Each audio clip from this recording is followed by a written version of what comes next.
അങ്ങേ ഞാൻ ആരാധിക്കും. അഭിഷേകത്തെ തരുന്നവനെ അങ്ങേ ഞാൻ ആരാധിക്കും. ദൈവസ്നേഹത്തോടെ ചേർന്ന് പാടാം.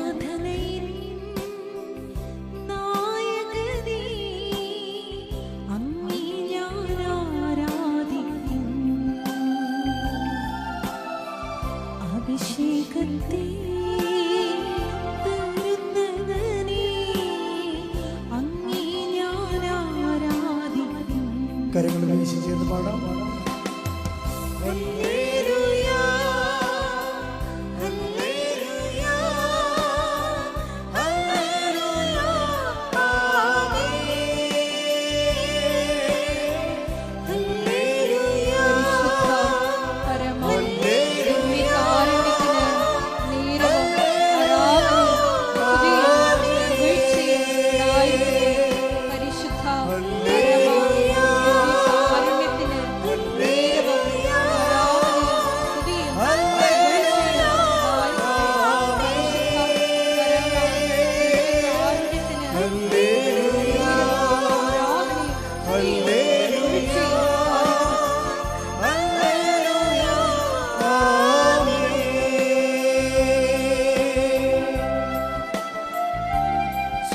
പ്രാർത്ഥിക്കാം. ഹല്ലേലൂയ, ഹല്ലേലൂയ, ഹല്ലേലൂയ.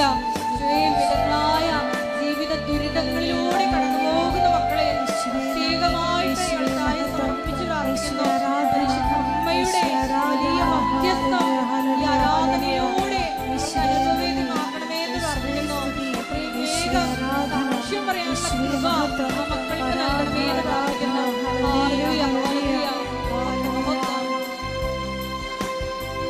ആദിയും നീയേ അന്തവും നീയേ അങ്ങേ ഞാൻ ആരാധിക്കും.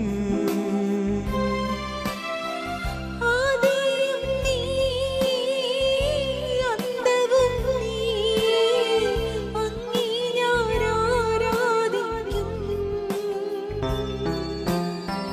വഴിയും നീയേ സത്യവും നീയേ അങ്ങേ ഞാൻ ആരാധിക്കും.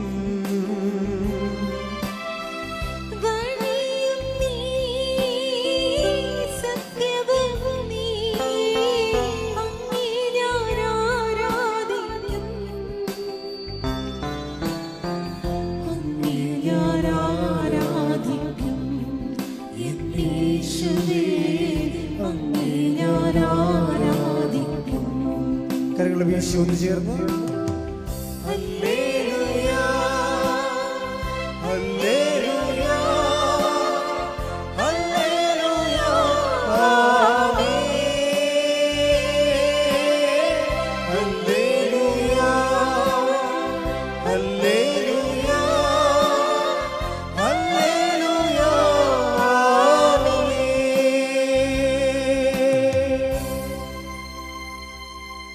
പരിശുദ്ധ പരമദിവ്യകാരുണ്യത്തിന് നേരവും ആരാധനയും സ്തുതിയും പുകഴ്ചയും ഉണ്ടായിരിക്കട്ടെ. പരിശുദ്ധ പരമദിവ്യകാരുണ്യത്തിന് നേരവും ആരാധനയും സ്തുതിയും പുകഴ്ചയും ഉണ്ടായിരിക്കട്ടെ.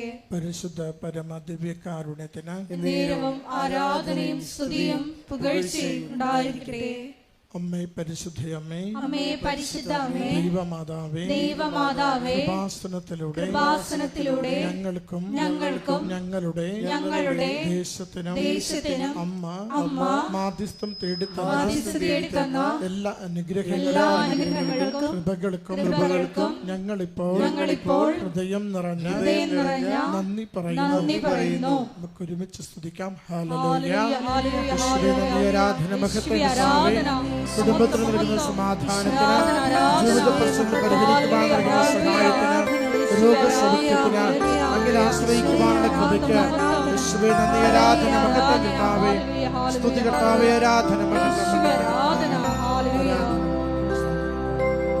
ഹല്ലേലൂയ, ഹല്ലേലൂയ, ഹല്ലേലൂയ, ആമേൻ. ഹല്ലേലൂയ, ഹല്ലേലൂയ ഹല്ലേലൂയ പരിശുദ്ധ പരമദിവ്യകാരുണ്യത്തിന് നേരവും ആരാധനയും സ്തുതിയും പുകഴ്ചയും ഉണ്ടായിരിക്കട്ടെ. പരിശുദ്ധ പരമദിവ്യകാരുണ്യത്തിന് നേരവും ആരാധനയും സ്തുതിയും പുകഴ്ചയും ഉണ്ടായിരിക്കട്ടെ. പരിശുദ്ധ പരമദിവ്യകാരുണ്യത്തിന് നേരവും ആരാധനയും സ്തുതിയും പുകഴ്ചയും ഉണ്ടായിരിക്കട്ടെ.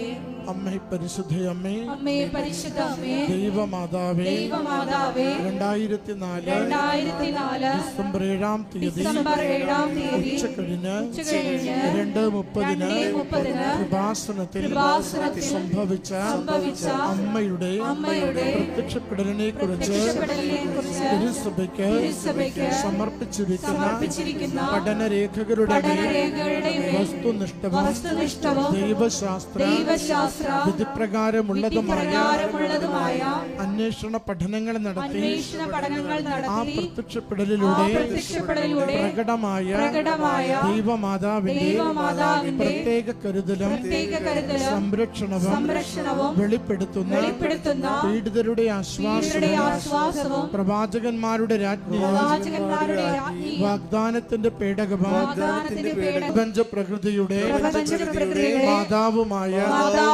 പരിശുദ്ധ അമ്മയുടെ ഭക്തി തിരുസഭയിൽ കൂടുതൽ പ്രചരിച്ച് ജീവിതത്തിന്റെ ദുരിത ദുരന്ത അവസ്ഥകളിൽ അകപ്പെട്ട് കഴിയുന്ന അനേകായിരം മക്കൾക്ക് ദൈവത്തിന്റെ സാന്നിധ്യവും സന്ധിപ്പും കൂടുതൽ അനുഭവിക്കുക വഴി ആത്മീയ വിശുദ്ധിയും ദൈവശക്തിയും കൈവരിക്കുവാൻ ഞങ്ങളുടെ കുടുംബങ്ങളെ ഇടയാക്കണമേ. ഒരുമിച്ച് സ്തുതിക്കാം. ഹല്ലേലൂയ. യേശുവേ നന്ദി കർത്താവേ, ആരാധന മഹത്വം കർത്താവേ. ഈ ധ്യാനത്തിലൂടെ സന്ദേശങ്ങൾ നൽകി സഹായിക്കണമേ. രോഗങ്ങളെ സൗഖ്യപ്പെടുത്തണമേ. ജീവിത പ്രശ്നങ്ങൾക്ക് പരിഹാരം നൽകണമേ. കടബാധ്യതകൾ മോചിപ്പിക്കണമേ. സ്ഥലസംബന്ധമായ വിഷയങ്ങൾക്ക് പരിഹാരം നൽകണമേ. വിദേശ യാത്രയുടെ തടസ്സങ്ങൾ നീക്കണമേ. ആഗ്രഹിച്ച് പ്രാർത്ഥിക്കുന്ന നിയോഗങ്ങളെ അനുഗ്രഹിക്കണമേ. ഹല്ലേലൂയ കർത്താവേ, ആരാധന മഹത്വം കർത്താവേ, സ്തുതി കർത്താവേ, ആരാധന ആരാധന ആരാധന ആരാധന മഹത്വം. ഹല്ലേലൂയ ഹല്ലേലൂയ ഹല്ലേലൂയ ആമേൻ. ഹല്ലേലൂയ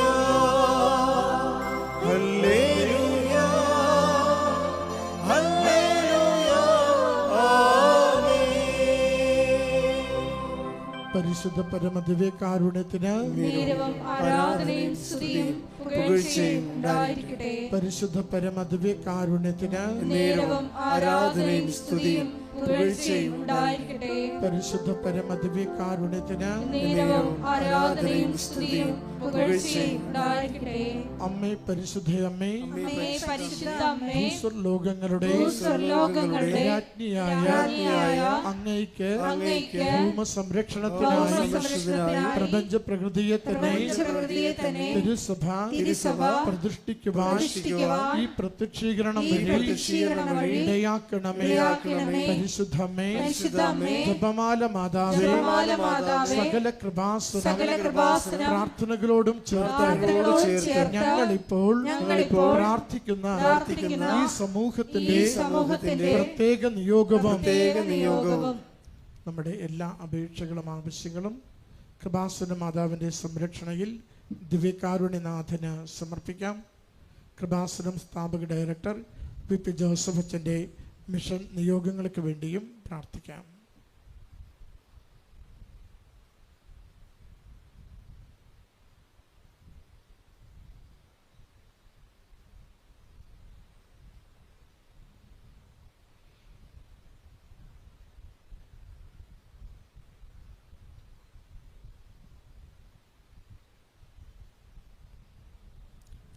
അമ്മയുടെ അമ്മയുടെ പ്രത്യക്ഷീകരണത്തിന്റെ ഈ പ്രത്യക്ഷീകരണത്തിന്റെ അനുഗ്രഹവേളയിൽ ഈ അനുഗ്രഹവേളയിൽ ഞങ്ങൾക്ക് സാധിച്ചു തരുവാൻ കനിയണമേ. ആമേൻ. ആമേൻ. ഒരുമിച്ച് സ്തുതിക്കാം. ഹല്ലേലൂയ. ഹല്ലേലൂയ. യേശുവേ സ്തുതി, ആരാധന, കർത്താവേ. ധ്യാനം നയിക്കുന്ന ജോസഫ് അച്ഛനെ ഇവിടുന്ന് കൃപയാൽ സംരക്ഷിക്കണമേ. അച്ഛന്റെ അചര്യത്തിലൂടെ ഞങ്ങളുടെ ജീവിതത്തിന് ആവശ്യമായ സന്ദേശങ്ങൾ, വചനങ്ങൾ, ആത്മീയ ഉണർവ് നൽകി ഞങ്ങളെ പരിപാലിക്കണമേ. ഉടമ്പടി ധ്യാനത്തിലായിരിക്കുന്ന ഓരോ മകനെയും മകളെയും ആയിരിക്കുന്ന ഇടങ്ങളിൽ ഇവിടുന്ന് അനുഗ്രഹിക്കുകയും അമ്മയുടെ സംരക്ഷണയിൽ ഓരോ ദിനവും ജീവിതം നയിക്കുവാൻ ഇവിടുന്ന് സഹായിക്കുകയും ചെയ്യണമേ. ഹല്ലേലൂയ. സ്തുതി കർത്താവേ, ആരാധന, മഹത്വം കർത്താവേ, സ്തുതി, ആരാധന, മഹത്വം, ആരാധന. നമുക്കെല്ലാവർക്കും എഴുന്നേറ്റ് നിന്നുകൊണ്ട് ഗായക സംഘത്തോട് ചേർന്ന് കരങ്ങളടിച്ച് ദൈവസ്നേഹത്തോടെ ദൈവത്തെ മഹത്വപ്പെടുത്തി പാടി പ്രാർത്ഥിക്കാം.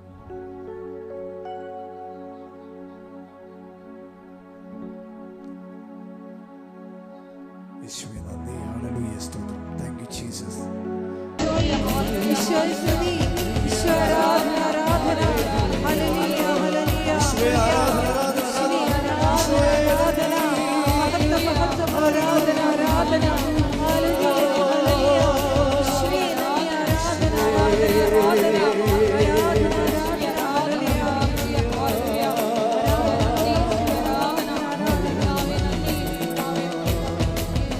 യേശുവേ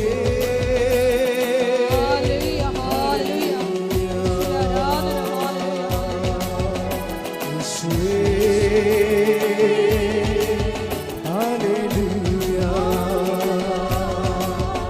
യേശുവേ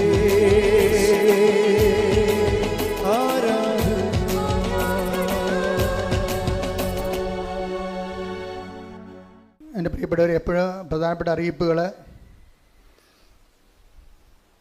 ഒന്നാമത്തെ അറിയിപ്പെന്ന് പറയുന്നത് കൃപാസനത്തിലെ ഏറ്റവും വലിയ നേർച്ച ഉടമ്പടിയാണ്. ആ ഉടമ്പടിയിലുള്ള തിരികൾ, പച്ചയും നീലയും തിരികൾ, അത് ദൈവികമായ കൽപ്പിതമായിട്ട് പ്രാർത്ഥിച്ച് ദൈവം നമുക്ക് നൽകിയിട്ടുള്ള, പ്രാർത്ഥിച്ച് അനുഗ്രഹം പ്രാപിക്കാൻ വേണ്ടി ദൈവം നൽകിയ ഉടമ്പടി വിധി പ്രകാരമുള്ള തിരികളാണ്. അത് അങ്ങനെ ഉടമ്പടി തിരിയാണെന്ന രീതിയിൽ ആൾക്കാരെ തെറ്റിദ്ധരിപ്പിച്ചുകൊണ്ട് പച്ച നീലം തിരികൾ ആൾക്കാർ ചന്തയിൽ പുറത്ത് കൊണ്ടുവന്ന് കൊടുക്കുന്നുണ്ട്. എന്നിട്ട് അച്ഛൻ വെഞ്ചരിച്ചതാണെന്ന് പറയുന്നുണ്ട്. അതൊന്നും അച്ഛൻ വെഞ്ചരിച്ചതല്ല, അതവരുടെ കള്ളത്തരമാണ്. അവർ ഒരു വിശുദ്ധി ഇല്ലാതെ സംസാരിക്കുന്ന പോലെ ഞാൻ കേട്ടിട്ടുണ്ട്. ഇവിടെ ചില സമയത്തൊക്കെ അവർ തമ്മിൽ തന്നെ വഴക്കുകളൊക്കെ ഉണ്ടാക്കുമ്പോൾ നമ്മുടെ തീർത്ഥാടന കേന്ദ്രത്തിനും അമ്മ മാതാവ് പ്രത്യക്ഷപ്പെട്ട് ദൈവികമായ സന്നിധാനത്തിൻ്റെ ഒരു വിശുദ്ധി സൂക്ഷിക്കാതെയൊക്കെ സംസാരിക്കുന്നുണ്ട്. അപ്പോൾ അത് ഭയങ്കര ബുദ്ധിമുട്ടായിട്ടുള്ള കാര്യം, പ്രാർത്ഥിക്കേണ്ട ഒരു വിഷയമാണത്. അതേസമയം നമ്മൾ ശ്രദ്ധിക്കേണ്ട വേറൊരു കാര്യം വെച്ചാൽ, ഇപ്പോൾ പോലീസ് തന്നെ ഇതിനകത്ത് ഇടപെട്ടിട്ടുണ്ട്. പോലീസ് പറഞ്ഞിരിക്കുന്നത് ഇവിടെ ഇത്രയും തിരികളിങ്ങനെ ആളിക്കത്തിക്കുമ്പോൾ ഈ ചൂട് കാലത്ത് തീപിടുത്തം ഉണ്ടായാൽ അച്ഛൻ സമാധാനം പറയുമെന്നാണ് പറഞ്ഞിരിക്കുന്നത്. അപ്പോൾ അതുകൊണ്ട് പോലീസിൻ്റെ നിർദ്ദേശപ്രകാരം നമ്മൾ ഈ തിരികത്തിക്കാൻ അനുവാദമില്ലാർക്കും. 15, അതായത് 50 മീറ്റർ ചുറ്റളവിൽ, കൃപാസനത്തിൻ്റെ 50 മീറ്റർ ചുറ്റളവിൽ തിരികത്തിക്കാൻ അവകാശമില്ല. അതായത് തിരികത്തിക്കാൻ പാടില്ല. അത് ഈ ഫയറിൻ്റെ വിഷയമാണത്. കയറി പിടിച്ചു കഴിഞ്ഞാൽ പിന്നെ മൊത്തം കത്തും ഈ സമയത്ത്.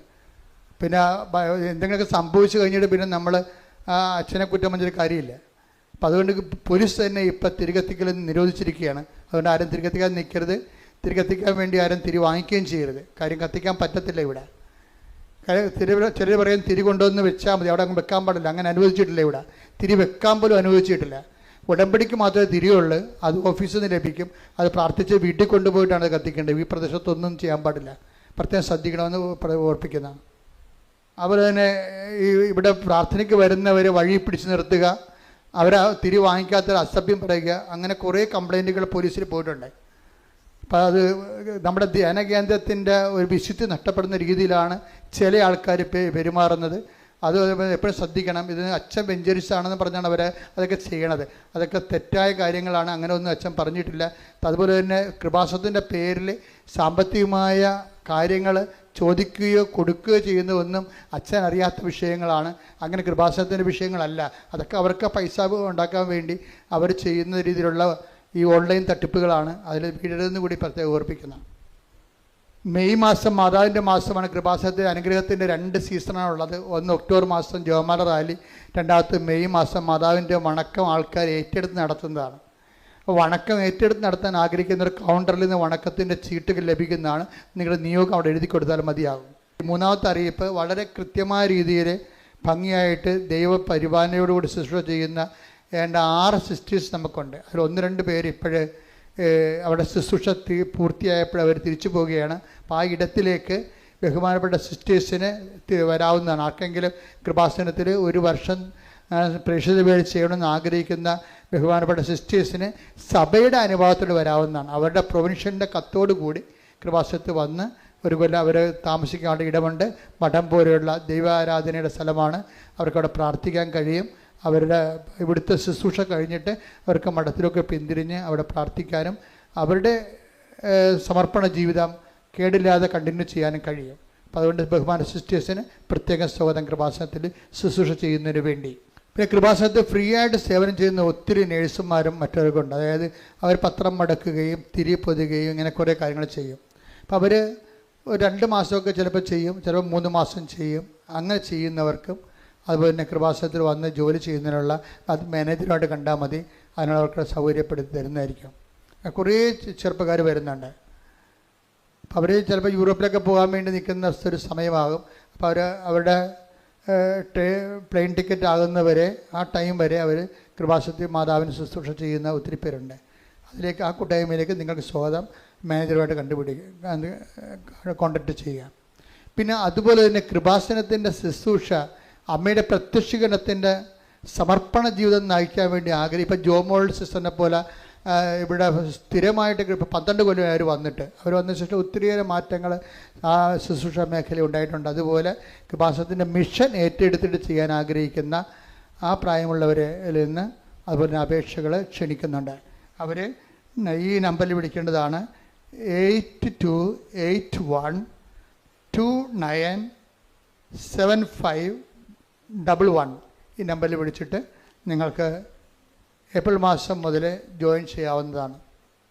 അതാണ് ആദ്യം കമാൻസി പ്രോഗ്രാമാണ്.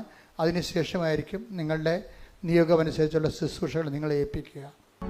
പരിശുദ്ധ പരമ ദിവ്യകാരുണ്യത്തിന് പരിശുദ്ധ പരമ ദിവ്യകാരുണ്യത്തിന്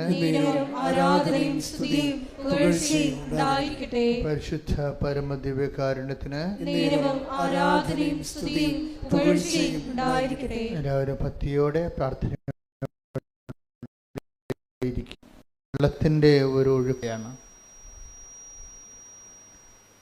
വെള്ളത്തിൻ്റെ ഒഴുക്കിനുള്ള പ്രകൃതി നിയമം ഒഴുക്കിനെ തടയാതിരിക്കുക എന്നുള്ളതാണ്.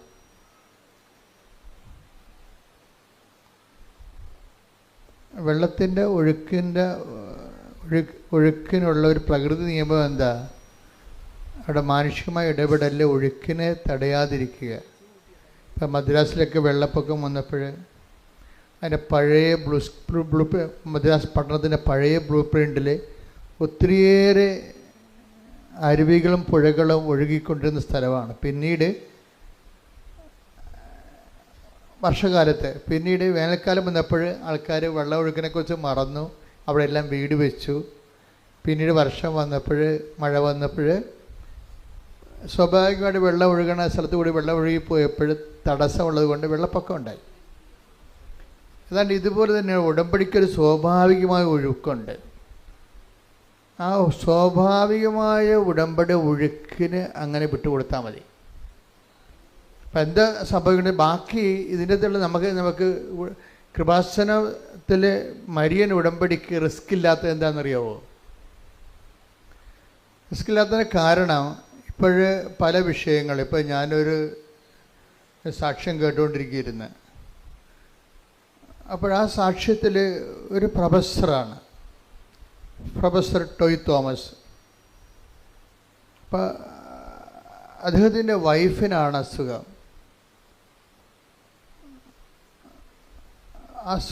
ക്യാൻസറാണ്. അതിവിടെ വന്ന് ഉടമ്പടി ചെയ്തു. ആദ്യത്തെ പ്രാവശ്യം അച്ഛനെ കണ്ടു. പിന്നെ കാര്യമായ ഒരു ഭേദം ഈ രോഗത്തിനുണ്ടാകുന്നുണ്ട്. അപ്പോൾ വീണ്ടും അവർ ഇവിടെ അച്ഛനെ കാണാൻ വന്നു. അപ്പോൾ ഓഫീസിൽ നിന്ന് പറഞ്ഞു, 90 പ്രാവശ്യം കണ്ടതിന് ശേഷം പിന്നീട് 90 ദിവസം കഴിഞ്ഞിട്ടില്ല, അപ്പോൾ അവിടെ കാണാൻ പ്രയാസമാണെന്ന് പറഞ്ഞ് അവർ പറഞ്ഞ് മടക്കി വിട്ടു. അത് കറക്റ്റായ കാര്യമാണ്. ഒരു പ്രാവശ്യം കണ്ടു കഴിഞ്ഞാൽ പിന്നീട് കാണണമെങ്കിൽ കാര്യം ഉടമ്പടി എന്ന് പറയുന്നത് അച്ഛനെ കാണുന്നതല്ല പ്രശ്നം, അവൻ പറയണത് പോലെ ചെയ്ത് ജീവിക്കുന്ന വിഷയമാണ്. അവിടെ അച്ഛനെ കാണുന്നൊരു വിഷയം അവിടെ ഇന്നത്തെ ഇല്ല. പിന്നെ എമർജൻസി ചില കാര്യങ്ങൾ നമ്മൾ കാണുന്നതേ ഉള്ളൂ. ഉടമ്പടി ഒഴുക്കെന്ന് പറയുന്നത് അവൻ പറയണത് പോലെ ദൈവസ്നേഹത്തോട് ചെയ്യുന്ന കാര്യങ്ങൾ ദൈവസ്നേഹത്തോട് ചെയ്യണമെന്നേ ഉള്ളൂ, ചെയ്ത് ജീവിക്കുക, അത്രേ ഉള്ളൂ. അല്ലാതെ എൻ്റെ സ്വാഭാവികമായ ഒഴുക്ക് അതാണ്. സ്വാഭാവികം നമുക്ക് റിസ്ക് ഇല്ലെന്ന് ഞാൻ പറഞ്ഞതിൻ്റെ കാരണം, അപ്പോൾ എല്ലാ കാര്യത്തിനും ഒരു റിസ്ക് ഉണ്ടല്ലോ. ഇപ്പം നമ്മൾ ഒരു വ്യവസായം തുടങ്ങിയാൽ പോലും ഏറ്റവും കൂടുതൽ റിസ്ക് എന്താണ്? അതിൻ്റെ മാർക്കറ്റിംഗാണ് റിസ്ക്. ഏറ്റവും കൂടുതൽ പ്രയാസമുള്ളത് അതിൻ്റെ മാർക്കറ്റിംഗാണ്. മാർക്കറ്റിംഗ് നടന്നാൽ തന്നെ ബില്ല് പാസ്സായി നമ്മുടെ അക്കൗണ്ടിലേക്ക് വരുന്നവരെ റിസ്ക് ഇങ്ങനെ കണ്ടു. ഉടമ്പടിക്ക് റിസ്ക് ഇല്ലെന്ന് പറഞ്ഞതിൻ്റെ കാരണം ഇത് മാതാവിൻ്റെ പ്രത്യക്ഷീകരണമായിട്ട് ബന്ധപ്പെട്ട് വന്നിട്ടുള്ള ഒരു ദൈവ സംവിധാനമാണ്. അതാണ് ഇതിനെക്കുറിച്ച് കൃത്യമായിട്ട് ഉടമ്പടിയെക്കുറിച്ചുള്ള first hand knowledge, primary knowledge എന്താണ്. അതൊരു ബിബ്ലിക്കൽ കോൺസെപ്റ്റാണ് കവനൻ്റ്, ദാറ്റ്സ് ഓക്കെ, ക്ലിയർ.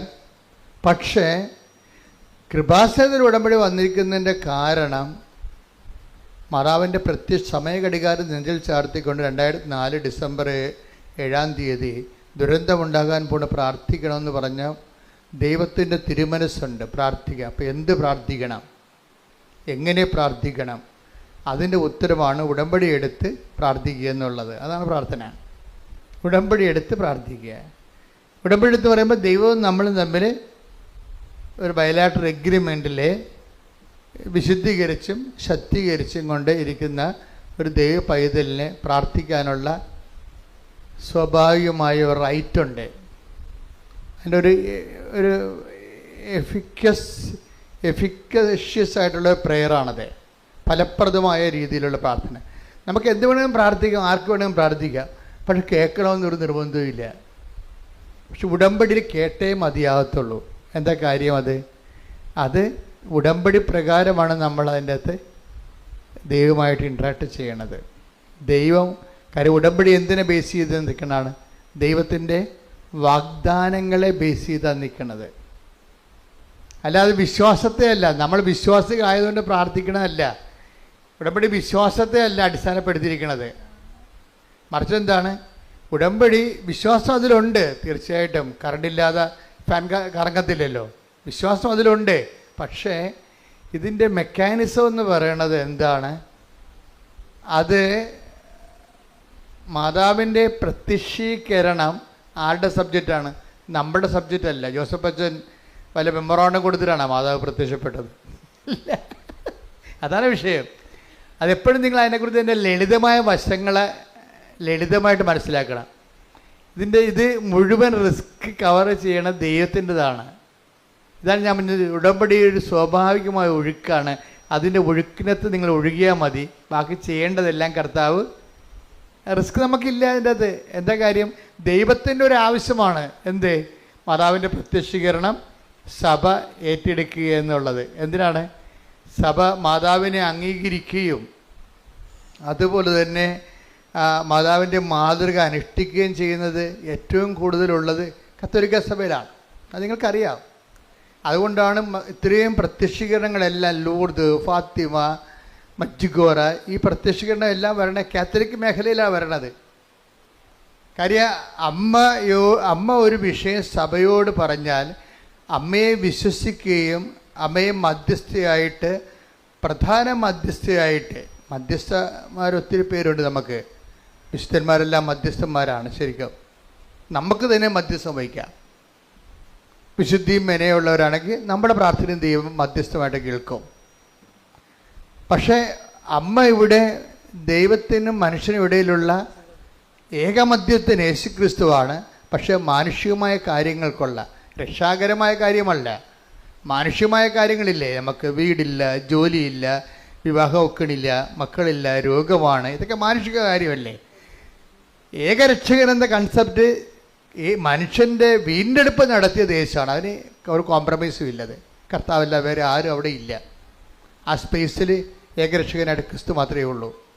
മറിയത്തിൻ്റെ സ്പേസ് എന്ന് പറഞ്ഞാൽ മാനുഷിക ആവശ്യങ്ങളുടെ മേലെ, പ്രത്യേകിച്ച് വേറെ ഒത്തിരിയേറെ മറിയൻ റാങ്കുകളുണ്ടെങ്കിലും സുവിശേഷം തുറക്കപ്പെടുന്നത് അവർക്ക് വീഞ്ഞില്ല എന്ന് അസമയത്ത് പോലും ഈശോൻ്റെ മുമ്പിൽ ആധികാരികമായിട്ട് പറഞ്ഞ് അതിന് സമാധാനം ഉണ്ടാക്കാൻ വേണ്ടി ദൈവം നിശ്ചയിച്ചിരിക്കുന്നതാണ്. അമ്മ കൈയടിച്ച് ശ്രദ്ധിക്കട്ടെ. ഹല്ലേലൂയ, ഹല്ലേലൂയ, ഹല്ലേലൂയ, ഹല്ലേലൂയ. യേശുവേ നന്ദി, യേശുവേ സ്തുതി, ഹല്ലേലൂയ. ഹല്ലേലൂയ, ഹല്ലേലൂയ, ഹല്ലേലൂയ, ഹല്ലേലൂയ. യേശുവേ സ്തുതി, ഹല്ലേലൂയ, ഹല്ലേലൂയ. ഹല്ലേലൂയ, ഹല്ലേലൂയ, ഹല്ലേലൂയ, ഹല്ലേലൂയ. പരിശുദ്ധ പരമ ദിവ്യകാരുണ്യത്തിന് എന്നേരവും ആരാധനയും സ്തുതിയും പുകഴ്ചയും ഉണ്ടായിരിക്കട്ടെ. നമ്മൾ രണ്ട് പോയിന്റ്സിലാണ് വ്യക്തത വന്നിരിക്കുന്നത്. ഒന്നെന്താണ്?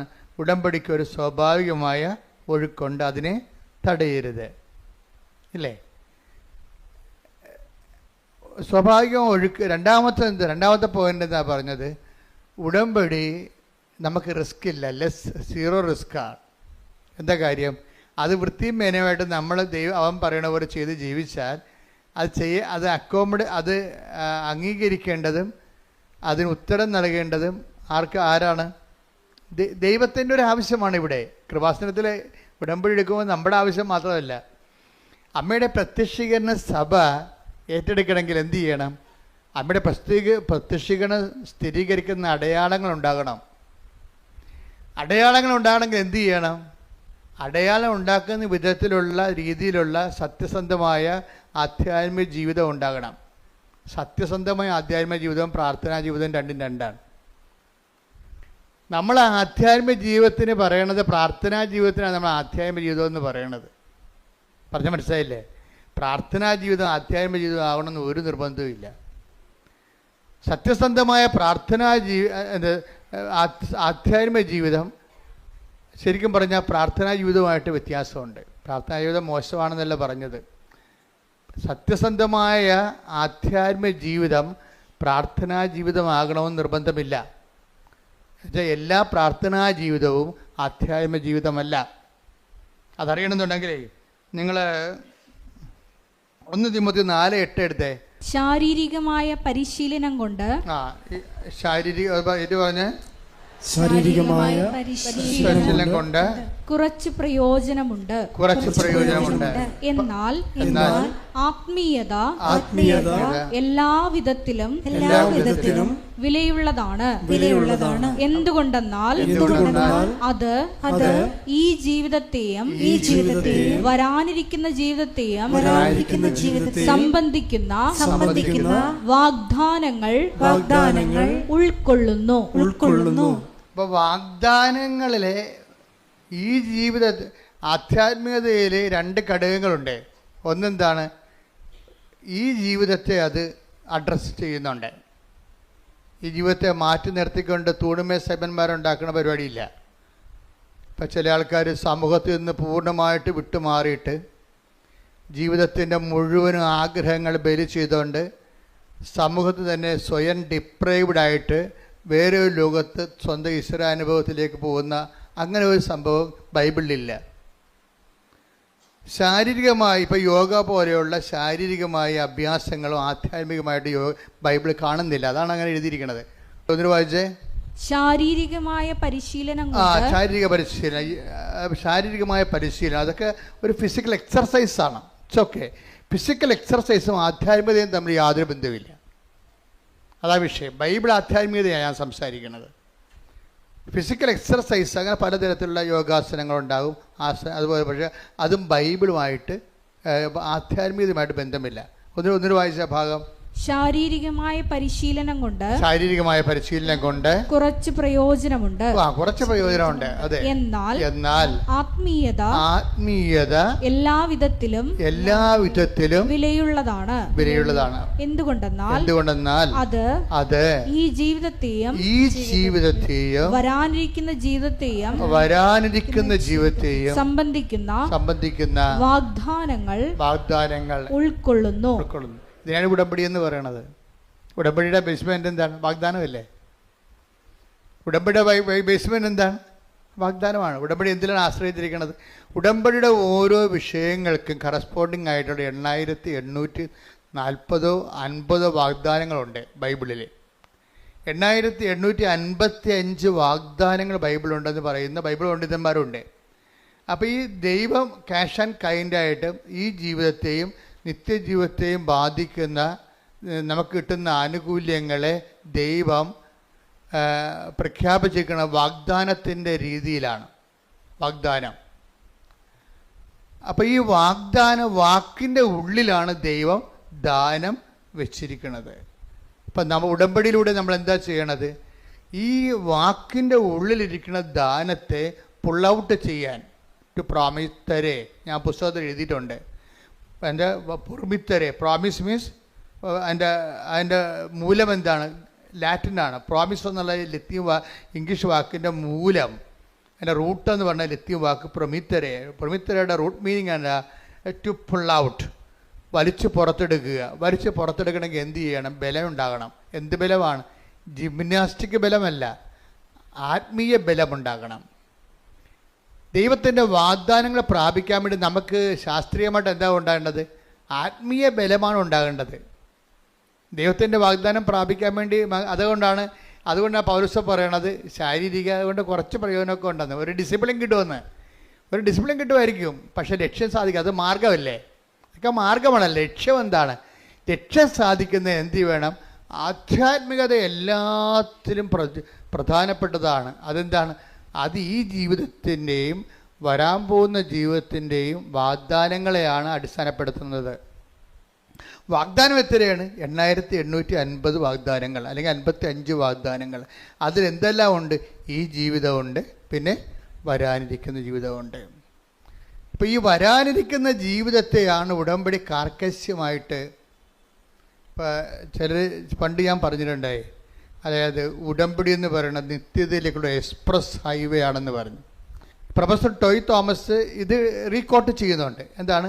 അച്ഛൻ പറഞ്ഞിട്ടുണ്ട് ഉടമ്പടി എന്ന് പറയുന്നത് നിത്യതയിലേക്കുള്ള എക്സ്പ്രസ് ഹൈവേ ആണെന്ന്. എന്താ കാര്യം? ഉടമ്പടിയിൽ അവൻ പറയണത് പോലെ ചെല്ലുകയല്ല, പിന്നെ എന്താണ്? ചെയ്യുകയാണ്. ഇപ്പം നിത്യത എന്ന് പറയുന്ന വിഷയത്തിൽ ചെയ്യുക എന്നുള്ള കോൺസെപ്റ്റും ആയിട്ട് ലിങ്ക് ചെയ്തിരിക്കുകയാണ്. നിത്യത നമ്മൾ ചെല്ലുന്നതിലല്ല ഇരിക്കുന്നത്, പിന്നെ എന്തിലാണ്? ചെയ്യുന്നതിലാണ് ഇരിക്കുന്നത്. മത്തായി ശ്രീകാട് സുവിശേഷം 25:34. അനന്തരം രാജാവ് തന്റെ വലതുഭാഗത്തുള്ളവരോട്, ഈശോ വീണ്ടും വിജയശ്രീ ലാളിതനായി യുഗാന്ത്യത്തിലെ യുഗങ്ങളുടെ രാജാവായി എഴുന്നള്ളുന്നതിനെ കുറിച്ച് പറയുന്നതാണ്. കർത്താവിൻ്റെ രണ്ടാം വരവിനെ കുറിച്ച് പറയുന്നതാണ്. എന്താണ്? അനന്തരം രാജാവ് തന്റെ വലതുഭാഗത്തുള്ളവരോട് അരുൾ ചെയ്തു, എന്റെ പിതാവിനാൽ അനുഗ്രഹിക്കപ്പെട്ടവരെ വരുവിൻ. ലോകസ്ഥാപനം മുതൽ നിങ്ങൾക്കായി സജ്ജമാക്കിയിരിക്കുന്ന രാജ്യം അവകാശപ്പെടുത്തുവിൻ. ഈ രാജ്യം അവകാശപ്പെടുമ്പോഴാണ് രക്ഷിക്കപ്പെടുന്നത്. അല്ലാതെ വെള്ളം കോരി ഏതെങ്കിലും തൊടി മുങ്ങിയാൽ പൊങ്ങി വരുമ്പോൾ രക്ഷിക്കപ്പെടത്തില്ല. അതെപ്പോഴും നമ്മൾ അറിയണം. വൃത്തിമേനയായിട്ട് ബൈബിൾ അറിയണം, അല്ലെങ്കിൽ അബദ്ധത്തിൽ പോയി ചാടും. ഏതെങ്കിലും വെള്ളത്തിൽ ഇപ്പോൾ മുങ്ങിയാച്ചും പൊങ്ങി വരുമ്പോൾ രക്ഷിക്കപ്പെടത്തില്ല. രക്ഷിക്കപ്പെടണമെന്നുണ്ടെങ്കിൽ അവസാന നിമിഷങ്ങളിൽ ആ രാജ്യം കൈവശമാക്കണം. ഇതെല്ലാം ബാക്കിയുള്ള എല്ലാ സംരംഭങ്ങളും ഒരു മാർഗ്ഗങ്ങളാണ്. ലക്ഷ്യം സാധിക്കണമെങ്കിൽ തന്നെ ലക്ഷ്യം സാധിച്ചൊന്ന് നമ്മൾ പഠിക്കാൻ തുടങ്ങിയിട്ടില്ല. അതുകൊണ്ട് മുമ്പ് തന്നെ സർട്ടിഫിക്കറ്റ് കിട്ടിയുള്ള അവസ്ഥ അതെന്ത് കള്ള സർട്ടിഫിക്കറ്റ് ആയിരിക്കും. നമ്മൾ പഠിക്കാൻ തുടങ്ങിയിട്ടില്ല. നമ്മൾ 10ാം ക്ലാസ് ചേർന്നിട്ടേ ഉള്ളൂ. അപ്പം തന്നെ 10ാം ക്ലാസ്സിന് സർട്ടിഫിക്കറ്റ് കിട്ടിക്കണേ രക്ഷിക്കപ്പെട്ടെന്ന് പറയും. അത് കള്ള സർട്ടിഫിക്കറ്റ് അല്ലേ അത്? അപ്പോൾ അത് അനന്തരൻ രാജാവ്. ഇതിനെക്കുറിച്ചൊക്കെ ബുദ്ധി ഉണ്ടാകണം, ഇതൊക്കെ മനസ്സിലാക്കാനുള്ള കഴിവുണ്ടാകണം. എന്താ ഒന്നിനു വായിച്ചേ? അനന്തരൻ രാജാവ് തന്റെ വലതുഭാഗത്തുള്ളവരോട് അരുൾ ചെയ്യും, എന്റെ പിതാവിനാൽ അനുഗ്രഹിക്കപ്പെട്ടവരെ വരുവിൻ. ലോകസ്ഥാപനം മുതൽ നിങ്ങൾക്കായി സജ്ജമാക്കിയിരിക്കുന്ന രാജ്യം അവകാശപ്പെടുത്തുവിൻ. ഈ രാജ്യം അവകാശപ്പെടുത്തും. കർത്താവിന്റെ കൂടെ നിത്യതയോളം ജീവിക്കാനുള്ള വാഴുവിനുള്ള അവകാശം പ്രാപിച്ചു കഴിയുമ്പോഴാണ്, രാജ്യം അവകാശപ്പെടുമ്പോഴാണ് ഒരു ആത്മാവ് രക്ഷിക്കപ്പെടുന്നത്. ശരിക്കും പറഞ്ഞു അതാണ് സഭയുടെ നിലപാട്, സത്യസന്ധമായ നിലപാട്. അച്ഛൻ പറഞ്ഞു വരുന്നതിൻ്റെ കാരണം എന്താ ഇവിടെ അവസാനം ചോദിക്കണത്? നിങ്ങൾ ചെയ്ത കാര്യങ്ങളാണ്, ചൊല്ലിയ കാര്യങ്ങളല്ല. ഉടമ്പടി വിജയിക്കണത് അതാണ്. അവസാനം കർത്താവ് നമ്മൾ ചോദിക്കണത് എന്താണ്? നമ്മൾ ചെയ്ത കാര്യങ്ങളാണ്. ഞാൻ രോഗിയായിരുന്നു, നിങ്ങൾ എന്നെ സന്ദർശിച്ചു. ഞാൻ നഗ്നനായിരുന്നു, നിങ്ങൾ എന്നെ ഉടുപ്പിച്ചു. എനിക്ക് വിശന്ന്, നിങ്ങൾ എനിക്ക് ഭക്ഷണം തന്നു. ഇപ്പോൾ ആൾക്കാർ ഏറ്റവും വലിയ ഞങ്ങൾ കാരുണ്യപ്രവൃത്തി പറയുമ്പോൾ ഈ നഗ്നനെ ഉടുപ്പിക്കുന്ന പോലെ തന്നെയാണ് അറിവില്ലാത്തവർക്ക് അറിവ് പകർന്നു കൊടുക്കുന്നത്. ഇപ്പോൾ 2-3 സാക്ഷി ഞാൻ കേട്ടു. ഇന്നലെ ഒരു നോൺ ക്രിസ്ത്യൻ ആയിട്ടൊരു മോൾ പറഞ്ഞ്, ഞാൻ ചെയ്യുന്ന ഏറ്റവും നല്ല നന്മ പ്രവൃത്തി എന്ന് പറയുന്നത് എല്ലാവരെയും കൊണ്ട് ഞാൻ എൻ്റെ കൂട്ടുകാരെ കൊണ്ട് ഞാൻ ജർമ്മൻ പഠിപ്പിക്കും. എന്നിട്ട് ഞാൻ അവർക്ക് ട്യൂഷൻ എടുക്കും. ഞാൻ തന്നെ അവർക്ക് ട്യൂഷൻ എടുക്കും. അതാണ് അറിവില്ലാത്തവരെ പഠിപ്പിക്കുകയാണ് സംഭവം. ഇപ്പോൾ ഓരോരുത്തർക്കും നമുക്ക് ചെയ്യാൻ പറ്റുന്നതാണ് ചെയ്യാൻ പറ്റുന്നത് എപ്പോഴും. അതേപോലെ ഈ കാരുണ്യ പ്രവർത്തികൾ 7 എന്നല്ല, 7,000 70,000 ഉണ്ട്. അവർക്ക് ചെയ്യാൻ പറ്റുന്നത് അവൾ ചെയ്തു. ആരാണ്? ഈശോ പറഞ്ഞത് എന്താണ്? ഇപ്പം ചെയ്യാൻ പറ്റുന്നതെല്ലാമാണ് ഉടമ്പടി ചെയ്യേണ്ടത്. ഇപ്പം യൂദാസ് പറഞ്ഞില്ലേ, വൈ ദിസ് വേസ്റ്റ് എന്ന് ചോദിച്ചില്ലേ? കർത്താവിൻ്റെ പാദാന്തികത്തിൽ ബെഥനിയിലെ മറിയം സുഗന്ധം പൂശിയപ്പോൾ എന്താ പറയുന്നത്? Why this waste? എന്തിനാണ് ഈ ഇങ്ങനെ വേസ്റ്റ് ആക്കണ പണം?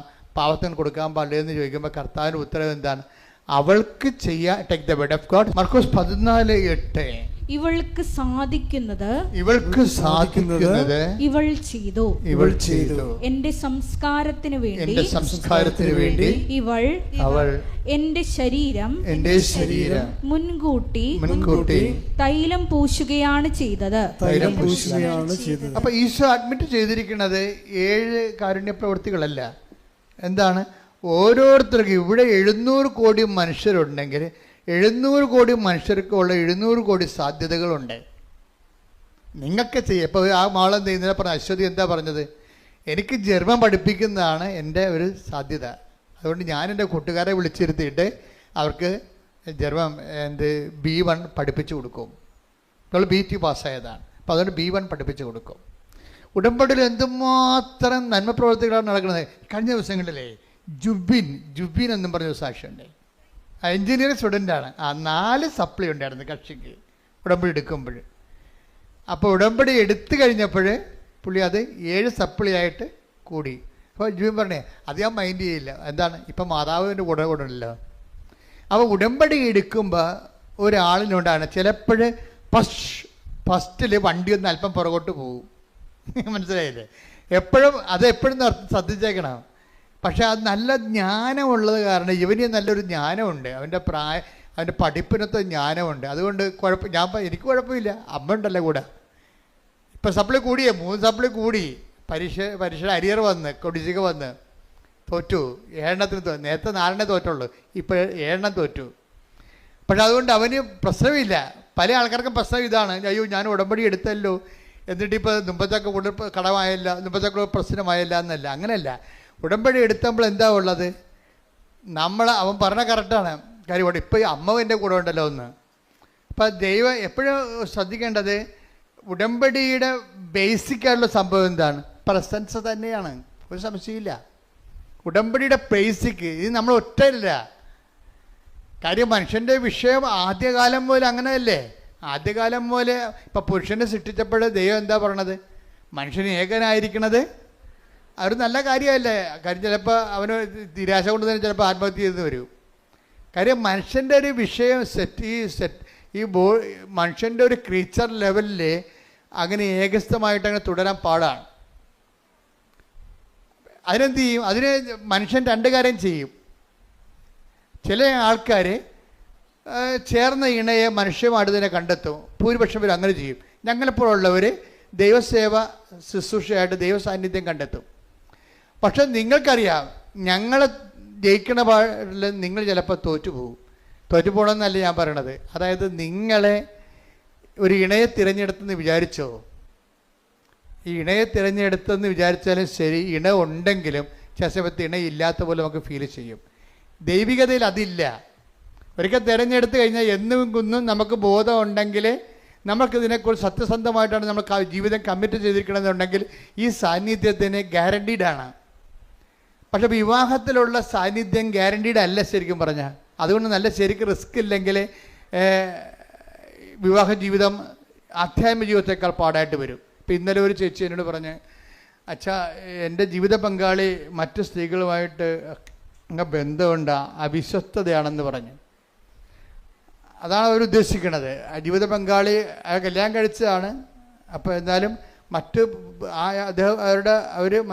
ആ ചേട്ടൻ മറ്റു സ്ത്രീകളുമായിട്ട് ബന്ധമുണ്ടെന്ന് പറഞ്ഞു. അപ്പോൾ ഞാൻ ചേച്ചിയോട് പറഞ്ഞ്, ചേച്ചിക്ക് എത്ര വയസ്സുണ്ടെന്ന് ചോദിച്ചു. അപ്പോൾ പറഞ്ഞു 43. ഞാൻ പറഞ്ഞ കണ്ടാൽ 63 തോന്നുന്നില്ല എന്ന് പറഞ്ഞു.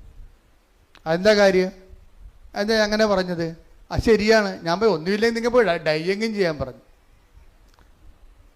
എന്ന് വെച്ചാൽ അവരൊരു അമ്മാമ്മ പരുവത്തിലിരിക്കുകയും അവർക്ക് അതിൻ്റെ ആവശ്യമില്ലേ, മര്യാദയ്ക്ക് ജീവിക്കാവേ. നമ്മൾ ശ്രദ്ധിക്കണം അല്ലേ? നമ്മുടെ പുരുഷൻ അല്ലെങ്കിൽ നമ്മുടെ സ്ത്രീ മറ്റൊരു ജീവിത പങ്കാളി തേടി പോകുന്നത് എന്തുകൊണ്ടാണ്? പോകാതിരിക്കാനുള്ള പ്രാഥമിക നടപടി ആരാ ചെയ്യേണ്ടത്? നമ്മളാ ചെയ്യേണ്ടത്. നിങ്ങളുടെ വീടിൻ്റെ വാതിക്ക് താക്കോൽ പോയിട്ട് കൃപാസന വാതിക്ക് വന്ന് നോക്കിയാൽ താക്കോൽ കിട്ടുക. അതാണ് പ്രശ്നം. നിങ്ങൾ ചെയ്യാനുള്ള സംഭവം ഞാൻ ഇവിടെ ചേച്ചിയോട് പച്ചമ നടത്തി പറഞ്ഞ്, എൻ്റെ സ്വഭാവം നിങ്ങൾക്ക് അറിയാവില്ല. അപ്പോൾ അവിടെ തന്നെ കാര്യങ്ങൾ പറയും. ദൈവികമായ കാര്യങ്ങളാണ് ദൈവികമായിട്ട് സംസാരിക്കും, മാനുഷികമായ കാര്യങ്ങളാണെങ്കിൽ മാനുഷികമായിട്ട് സംസാരിക്കും. ഇപ്പോൾ പണ്ട് ഞങ്ങൾ അപ്പോൾ ഉടനെ ചേച്ചി കാര്യം മനസ്സിലായി. നിങ്ങൾ ചില ചേച്ചിമാരുടെ ഒരു പ്രശ്നം വന്നത്, ഇനിയിപ്പോൾ എന്നാ നോക്കാനാണ്, കെട്ടുകയും ചെയ്ത് പറയുകയും ചെയ്ത്, ഇനിയിപ്പോൾ ആരാ ബോധിപ്പിക്കാനാണ്? അപ്പോൾ ഇത്രയും നാൾ നിങ്ങൾ ബോധിപ്പിച്ചുകൊണ്ടിരിക്കുന്നത് കെട്ടാൻ പോണവനെ ബോധിപ്പിക്കാൻ പോകുകയല്ല ഞാൻ. പക്ഷേ ഇനിയാണ് ബോധിപ്പിക്കൽ കൂടുതൽ വേണ്ടി വരണത്. വിവാഹ ജീവിതത്തിലുള്ള റിസ്ക് അതാണ്. ഈ കെട്ടിയവളെയും കെട്ടിയവനെയും മരണം വരെ ബോധിപ്പിക്കേണ്ടി വരും. അതുകൊണ്ട് വൃത്തിമേനോട് ജീവിക്കണം, ബോഡി കറക്റ്റ് ചെയ്ത് ജീവിക്കണം. അതുപോലെ തന്നെ ഈ വിവാഹ ബന്ധത്തിൽ തന്നെ ശാരീരിക ബന്ധമുണ്ട്. അതിൻ്റെ പ്രധാനപ്പെട്ട ഒരു ലക്ഷ്യം തന്നെ അതാണ്. ലക്ഷ്യങ്ങളിൽ ഒന്ന് അതാണ്. അപ്പോൾ അത് നമ്മൾ ശ്രദ്ധിക്കണം. നമ്മുടെ ബോഡി കറക്റ്റായി നിൽക്കുക, ഭംഗിയായിട്ടിരിക്കുക, ഷെയ്പ്പായിട്ടിരിക്കുക. ഇതൊക്കെയെല്ലാം ദൈവം നമുക്ക് തന്ന വാഗ്ദാനത്തിൻ്റെ ഭാഗമായിട്ട് നമ്മൾ ഏറ്റെടുത്തിട്ട് കടമയുടെ ഭാഗമാണ്. ഞാൻ എന്താ പറഞ്ഞതെന്ന് ചോദിച്ചു കഴിഞ്ഞാൽ, ഇങ്ങനെയുള്ള ഓരോ വിഷയങ്ങൾ ജീവിതത്തിൽ വരുമ്പോൾ ആദ്യം നമ്മൾക്ക് ചെയ്യാനുള്ള കാര്യങ്ങൾ നമ്മൾ ചെയ്യണം. എന്നിട്ടാണ് ദൈവദരിസനത്തിൽ ഈ വിഷയം അവലാദ്യമായിട്ട് വെക്കേണ്ടത്. നമ്മൾ ചെയ്യേണ്ടതിനെ കൊന്ന നമ്മുടെ ജീവിതത്തിൽ നമ്മൾ ഇനിയിപ്പോൾ 2 പിള്ളേരായിപ്പോയി, ഇപ്പം എന്നാ നോക്കാനാ, ആരെ ബോധിപ്പിക്കാനാണെന്ന്. ജീവിതകാലം മൊത്തം ബോധിപ്പിക്കലല്ലേ? ബോധിപ്പിക്കാതെ എങ്ങനെ ജീവിക്കും? പഞ്ചായത്തുകാരെ ബോധിപ്പിക്കാതെ നിങ്ങളുടെ വീട്ടിൽ താമസിക്കാൻ പറ്റുമോ? നിങ്ങളൊന്ന് വീടിൻ്റെ ഒരു ഇറക്കം എടുത്തു നോക്കിയേ. പഞ്ചായത്തുകാർ അപ്പോൾ ഒന്നും പറയും ബോധിപ്പിക്കാതെ ജീവിക്കാം. പച്ച വെള്ളം വേണമെന്നുണ്ടെങ്കിൽ വാട്ടർ അതോറിറ്റിയെ ബോധിപ്പിക്കാതെ ജീവിക്കാൻ പറ്റുമോ? ഇല്ല. എല്ലാം ബോധിപ്പിച്ചേ ജീവിക്കാൻ പറ്റത്തുള്ളൂ. അപ്പോൾ നമ്മുടെ ജീവിതകാലം മുഴുവൻ മനുഷ്യനെയും ദൈവത്തെയും ബോധിപ്പിച്ച് മാത്രമേ ഈ പച്ചയായിട്ടുള്ള ജീവിത യാഥാർത്ഥ്യങ്ങളെ ഓവർടേക്ക് ചെയ്തിട്ട് കാര്യമില്ല. അതിനെ ഫേസ് ചെയ്യാണ് വേണ്ടത് ബുദ്ധിപൂർവമായിട്ട്. ശ്രുതിക്കട്ടെ ഹല്ലേലൂയ.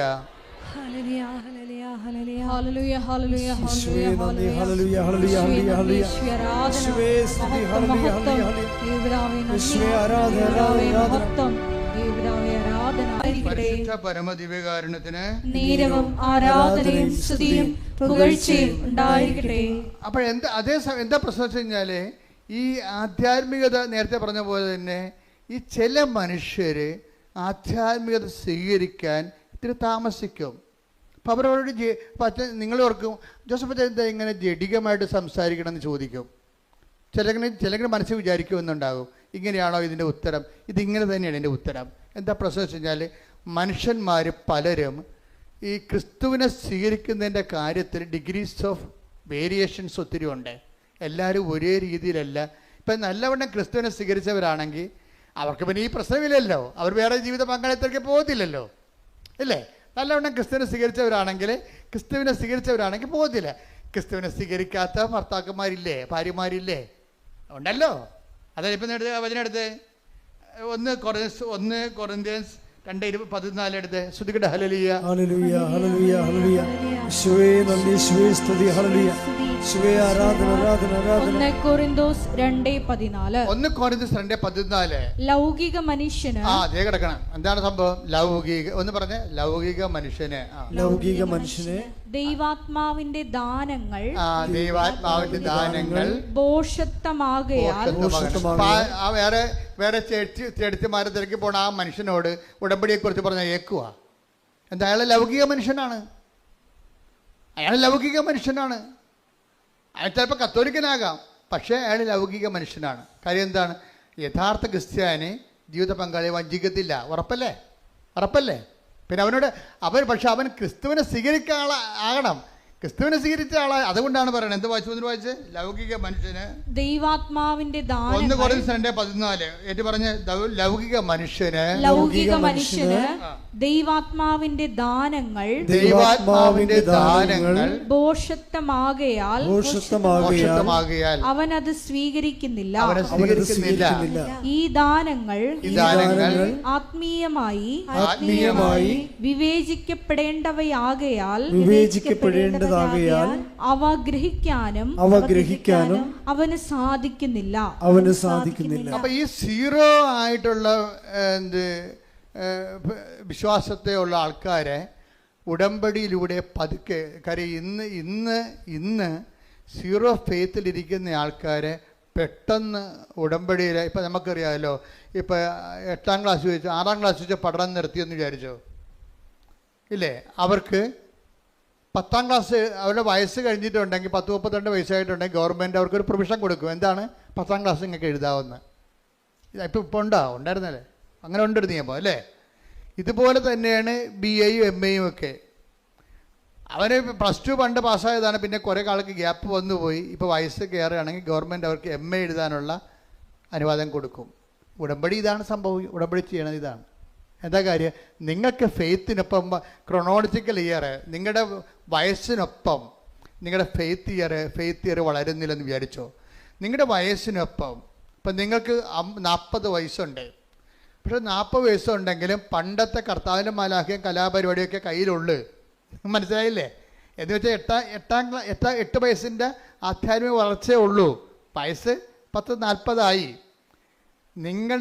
നിങ്ങളുടെ ക്രൊണോളജിക്കൽ ഇയർ എന്ന് വെച്ച് കഴിഞ്ഞാൽ ജഡിക വളർച്ച, ജഡിക വയസ്സ് ആധ്യാത്മിക വയസ്സിൻ്റെ ചിലപ്പോൾ 5 ഇരട്ടിയാകാം. 8 40. 8 വയസ്സിൽ നിങ്ങൾക്ക് ഉണ്ടായിരുന്ന 8 വയസ്സെന്ന് പറയുമ്പോൾ 3ാം ക്ലാസ്സിൽ പഠിക്കുന്നു. ആ 3ാം ക്ലാസ്സിൽ പഠിക്കുമ്പോഴാണ് നമ്മൾ കർത്താവിൻ്റെ മാലാഖി കാര്യങ്ങളൊക്കെ പഠിക്കണം, വേദപുസ്തകം പഠിക്കണത്. പിന്നെ ആ മേഖലയിൽ പഠനങ്ങളൊന്നുമില്ല. വയസ്സിപ്പോൾ 40 ആയി. ഇപ്പം എന്താ പറ്റിയിരിക്കണത്? ജഡിക വയസ്സ് വളർന്ന് വിശ്വാസ വളർച്ച 8ാം ക്ലാസ് വരെയേ ഉള്ളൂ. മനസ്സിലായ? ഇനി നമ്മൾ 40 വയസ്സിൻ്റെ പരീക്ഷ ഒപ്പം എഴുതണം. ഒറ്റ ഉടമ്പടിയിലാണ് നമ്മൾ സംഭവിക്കണത്. ഇത് ഒറ്റ ഉടമ്പടിയിൽ അവൻ പറയണ പോലെ വചനം ജീവിച്ച് കഴിയുമ്പോൾ എന്നാ പറ്റും?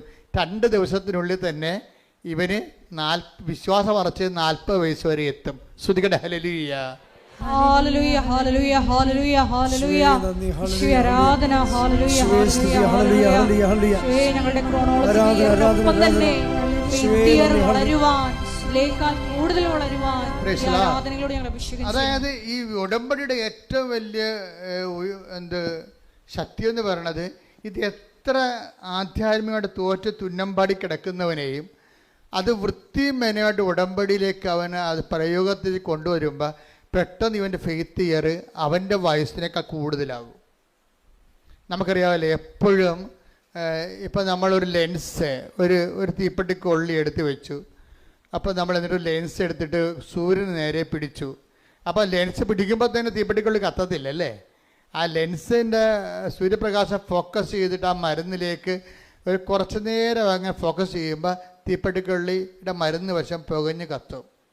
അതുപോലെ ഉടമ്പടി കൃത്യതയിലേക്ക് അവൻ പറയണ പോലെ ചെയ്യുമ്പോൾ ആ ചെയ്യാൻ പറ്റിയ ദൈവസ്നേഹം ഉണ്ടാകണം, ആ ചെയ്യാൻ പറ്റിയ ദൈവവിശ്വാസം ഉണ്ടാകണം, ആ ചെയ്യാൻ പറ്റിയ ദൈവപ്രത്യാശ ഉണ്ടാകണം. ഇതിന് അറിവിൻ്റെ പ്രത്യാശയുണ്ട്, അഭിഷേക പ്രത്യാശയുണ്ട്. അതാണ് വിഷയം. ഒരു വിഷയം നമ്മൾ അറിവിൽ ചെയ്യുമ്പോൾ അറിവിൻ്റെ പ്രത്യാശ ഉണ്ടാകത്തുള്ളൂ. ഒരു വിഷയം നമ്മൾ അനുഭവത്തിൽ ചെയ്യുമ്പോൾ അഭിഷേക പ്രത്യാശ ഉണ്ടാകും. അപ്പം നിങ്ങൾ പറയാം, അച്ഛാ മനസ്സിലാകണില്ലെന്ന് പറയും. ഞാൻ അത് മനസ്സിലാക്കി തരാം. അതെന്താ ഇപ്പോൾ സംഭവം വെച്ച് കഴിഞ്ഞാൽ, നമ്മൾ ദൈവസ്നേഹത്തോടെയാണ് നിങ്ങൾ അവൻ പറയണ പോലെ ചെയ്യണമെന്നുണ്ടെങ്കിൽ അത് പെട്ടെന്ന് നമുക്ക് ദൈവത്തെ അനുഭവിക്കാൻ പറ്റും. ദൈവസ്നേഹത്തോടെയാണ് നമ്മൾ ഓരോ വിഷയവും. ഇപ്പോൾ ഈ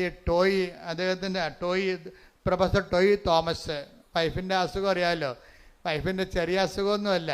ആ വൈഫിൻ്റെ അസുഖം ആദ്യം ലിംഫോമ എന്ന് പറയുന്ന മുഴയുന്ന ക്യാൻസർ ആണെന്നാണ് ആദ്യം ഡിക്റ്റേറ്റ് ചെയ്തത്. പക്ഷേ അതിൻ്റെ സ്കാനിങ് റിപ്പോർട്ട് വന്നപ്പോൾ എന്താ സംഭവിച്ചിരിക്കണമെന്ന് അറിയാം. അത് ആ രോഗം അഡിനോ കസിനോവ എന്ന് പറഞ്ഞ അതായത് ക്യാൻസറിൻ്റെ 5ാം സ്റ്റേജായി. 5ാം സ്റ്റേജായെന്ന് വെച്ചാൽ പിന്നെ ഇനി അതിന് മരുന്നില്ല, അതിന് റേഡിയേഷൻ ഇല്ല, കീമോ ഇല്ല, ഓപ്പറേഷൻ ഇല്ല, ഒന്നുമില്ല. ആകപ്പാടെ ഉള്ളതെന്ന് വെച്ച് കഴിഞ്ഞാൽ മരണം വരെയുള്ള പാലിയേറ്റീവ് കെയർ മാത്രമേ ഉള്ളൂ. ഈ പ്രൊഫസറിൻ്റെ വൈഫിൻ്റെ അവസ്ഥയാണ് പെട്ടെന്ന് പാലിയേറ്റീവ് കെയറിൽ മാത്രമായിപ്പോയി. കാര്യം ആ രോഗത്തിന് മരുന്നില്ല, കീമോ ഇല്ല, റേഡിയേഷൻ നടക്കത്തില്ല, ഓപ്പറേഷൻ ഇല്ല. അപ്പോൾ ഇതെല്ലാം ഈ ഒരു സിറ്റുവേഷനിലാണ് വൈഫും പ്രൊഫസർ ടോയ് തോമസും കൂടി ഉടമ്പടി എടുക്കുന്നത്. അതായത് ഒരു ക്യാൻസറിന് അതിന് ആ 5th സ്റ്റേജിലാണ് വന്നിരിക്കുന്നത്. അതിന് ഓപ്പറേഷൻ ഇല്ല, കീമോ നടക്കാൻ പറ്റത്തില്ല, പിന്നെ ഓപ്പറേഷനും ഇല്ല, റേഡിയേഷനും ഇല്ല. അപ്പം പിന്നെ എന്താ ഉള്ളത്? മരണത്തിനായി കാത്തിരിക്കുക, ഒരുങ്ങുക മാത്രമേ ഉള്ളൂ ആ വിഷയം. അപ്പം ആ ഒരു സിറ്റുവേഷനിൽ ഈ പ്രൊഫസർ എന്താ ചെയ്യണത്? പ്രൊഫസർ പറയണത്, ഞാൻ ഈ പത്രം ഓരോ വീട്ടിലും കൊണ്ടുപോയിട്ട് കർത്താവിനെക്കുറിച്ചും ഞങ്ങളുടെ അനുഭവത്തെക്കുറിച്ചും അവരോട് സംസാരിക്കുമെന്നാണ്. ഇത് ആദ്യം തുടങ്ങിയ പരിപാടിയാണ്, വെറുതെ കൊണ്ടേ കൊടുക്കുകയല്ല. ഈ അറിവിൻ്റെ പ്രത്യാശയും അഭിഷേകത്തിൻ്റെ പ്രത്യാശയും തമ്മിൽ വ്യത്യാസമുണ്ട്. കാര്യം എന്നിട്ട് ഇവർ പറയുന്നത്, അതായത് ഇതിൽ നിന്ന് രക്ഷപ്പെടാൻ കഴിയുമെന്ന് വൈഫിന് പ്രത്യാശ ലഭിച്ചു. ഇവർക്ക് രണ്ടുപേർക്കും പ്രത്യാശ ലഭിക്കുന്നുണ്ട്. നമ്മളെപ്പോഴും പ്രത്യാശ എന്ന് പറയുമ്പോൾ ഉടനെ നമ്മൾ ഉദ്ദേശിക്കുന്നത് ഒരു അറിവിൻ്റെ പ്രത്യാശയുണ്ട്, അഭിഷേകത്തിൻ്റെ പ്രത്യാശയുണ്ട്. അറിവിൻ്റെ പ്രത്യാശ ഉണ്ടെങ്കിലും നമ്മുടെ ഉള്ളിൽ ഒരു നിരാശ ഉണ്ടാകും. മനസ്സിലായില്ലേ? അറിവ് മൂലം ഉണ്ടാകുന്ന പ്രത്യാശയും ഒരു ആത്മീയ പ്രത്യാശ അല്ലത്. അതൊരു സെക്യുലറായിട്ടുള്ള ഹോപ്പാണ്, അറിവിൽ നിന്ന് നമുക്കുണ്ടാകുന്ന ഹോപ്പാണ്. പക്ഷേ യഥാർത്ഥ ഹോപ്പ് അനോയിൻറ്റഡ് ഹോപ്പ് എന്ന് പറയും. എന്താണ്? റോമ 5:5 എടുത്ത്, പ്രത്യാശ നമ്മെ നിരാശരാക്കുന്നില്ല, കാരണം നമുക്ക് നൽകപ്പെട്ടിരിക്കുന്ന പരിശുദ്ധാത്മാവിലൂടെ ദൈവത്തിന്റെ സ്നേഹം നമ്മുടെ ഹൃദയങ്ങളിലേക്ക് ചൊരിയപ്പെട്ടിരിക്കുന്നു. അതാണ് പ്രശ്നം. ഇത് അറിവിന്റെ പ്രത്യാശ അല്ല. ഇത് വെച്ചുകൊണ്ട് പ്രത്യാശ എന്ന് പറഞ്ഞുകൊണ്ട് വാപിളിച്ചിട്ട് കാര്യമില്ല. ഇതെന്ന് പറയണത് പരിശുദ്ധാത്മാവിനാൽ നിറയുമ്പോൾ നമ്മൾ പ്രവർത്തിക്കുന്ന പരിശുദ്ധാത്മാവിനാൽ നമ്മിൽ പ്രവർത്തിക്കുന്ന പരിശുദ്ധാത്മാവിനാൽ ദൈവത്തിന്റെ സ്നേഹമെന്തെന്ന് നമ്മൾ അറിയുന്നു. ഇതാണ് ഞാൻ നിങ്ങളോട് പറഞ്ഞത്. അതായത് സാധാരണ കേവലമായ അറിവിലൂടെ ഒരു പ്രത്യാശ ഉണ്ടാകും, അത് ബുദ്ധിപരമായ ഒരു പ്രത്യാശയാണ്. പക്ഷേ ദൈവദാനമായ പ്രത്യാശ എന്ന് പറയുന്ന പുള്ളി അതിൽ പരിശുദ്ധാത്മാവിൻ്റെ കണ്ടന്റ് വൈസ് റിച്ചായിരിക്കും. അതുകൊണ്ടാണ് നമുക്ക് നിരാശ തോന്നാത്തത്. പല പ്രത്യാശ, ഇപ്പോൾ ഒരു കല്യാണം വിട്ടുപോകുമ്പോൾ അമ്മ പറയും, സാരമില്ല, അവൻ പോയാൽ വേറെ തന്നെ അതിനേക്കാളും നല്ല ദൈവം തരും. ശരിയാണ് മമ്മി എന്ന് പറയും. അതെന്താണ്? എന്നാലും നല്ലതായിരുന്നു, അവന് PR ഉണ്ടായിരുന്നു. മനസ്സിലായില്ലേ? ഇതാണ് അലങ്കോല പ്രത്യാശ എന്ന് പറയുന്നത്. ഇപ്പോൾ ഒരു കല്യാണം സെറ്റായി, പക്ഷെ അത് വിട്ടുപോയപ്പോൾ ഇവക്ക് ഇത്രയും നാൾ അവർ ബോണൊക്കെ വിളിച്ചായിരുന്നു, ഭയങ്കര വർത്തമാനമൊക്കെ ആയിരുന്നു, ഇപ്പം കെട്ടിയതുപോലെയാണ് അവർ പോയത്. പക്ഷേ സംഗതി പൊളിഞ്ഞു പോയപ്പോൾ പിന്നെ ഇവക്ക് ഭക്ഷണവും വേണ്ട, ഉറക്കവും ഇല്ല, അവൾക്ക് ഭ്രാന്തിയെപ്പോലെ അവിടെ ഇരിക്കുകയാണ്. അപ്പം മമ്മി വന്ന് അവളോട് പറയണേ, എടി ഇതിപ്പോൾ അവൻ പോട്ടെ, അവന് വേറെ വല്ല കേസൊക്കെ ഉണ്ടാകും, ദൈവം അത് നമ്മുടെ കണ്ണിൽ കൊള്ളാനുള്ള പുരുകത്തിലാക്കി തന്നതാണെന്നൊക്കെ പറഞ്ഞ് മമ്മിയുടെ കാറ്റഗറിസം അടിച്ച് അവളെ ഏൽപ്പിച്ചു. ഇതിനേക്കാൾ നല്ലത് നമുക്ക് വരും, അതല്ലേ ദൈവം ഇത് മാറ്റിയതെന്നൊക്കെ. ഇതൊക്കെ മാനുഷികമായിട്ട് പറഞ്ഞ് പറ്റിക്കാവുന്നല്ല, വലിയ കഥയൊന്നുമില്ല. ആ തൽക്കാലത്തേക്കുള്ള സുഖം കൊടുക്കുന്നേ ഉള്ളൂ. ഇതിന് അറിവിൻ്റെ പ്രത്യാശ എന്ന് പറയും. അപ്പോൾ ഇവൾ പറയും, ശരി മമ്മി, ഇനി ഞാൻ വിഷമിക്കത്തില്ല, ഞാൻ ഭക്ഷണം കഴിച്ചോളാം എന്ന് പറഞ്ഞാലും അവൾ ഭക്ഷണം കഴിക്കും. പക്ഷേ എന്ത് പറ്റും? നിരാശ അവരുടെ ഉള്ളിൽ ഇപ്പോൾ നല്ലതായിരുന്നത്, അതിന് നല്ല അതിന് PR കിട്ടുമായിരുന്നു, ഇനി വലിയ കുഴപ്പമൊന്നുമില്ല, ഇനി ഏത് കാലമാടനാണോ വരാൻ പോണത് എന്നൊക്കെ ഓർത്തിട്ട് അവർക്ക് ഭയങ്കര സംഘർഷം ഉണ്ടാകും. ഇങ്ങനെ ഈ ഒരു വിഷയത്തിനാണ് നമ്മൾ നിരാശ ഉണ്ടാകും, പ്രത്യാശ ഉണ്ടാകും, പക്ഷെ അതേസമയം തന്നെ നിരാശ തോന്നിക്കുകയും ചെയ്യും.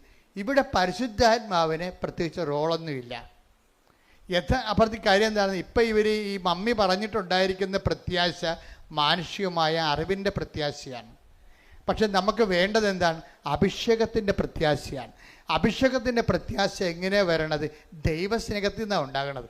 നിങ്ങൾ പത്രം കൊടുത്തു എന്നും പറഞ്ഞുകൊണ്ട് നിങ്ങൾക്ക് ദൈവാനുഗ്രഹം കിട്ടണമെന്ന് നിർബന്ധമില്ല. കൊടുക്കണം എന്താണ്? ദൈവസ്നേഹത്തോടെ കൊടുക്കണം. പറഞ്ഞ മനസ്സിലായില്ലേ?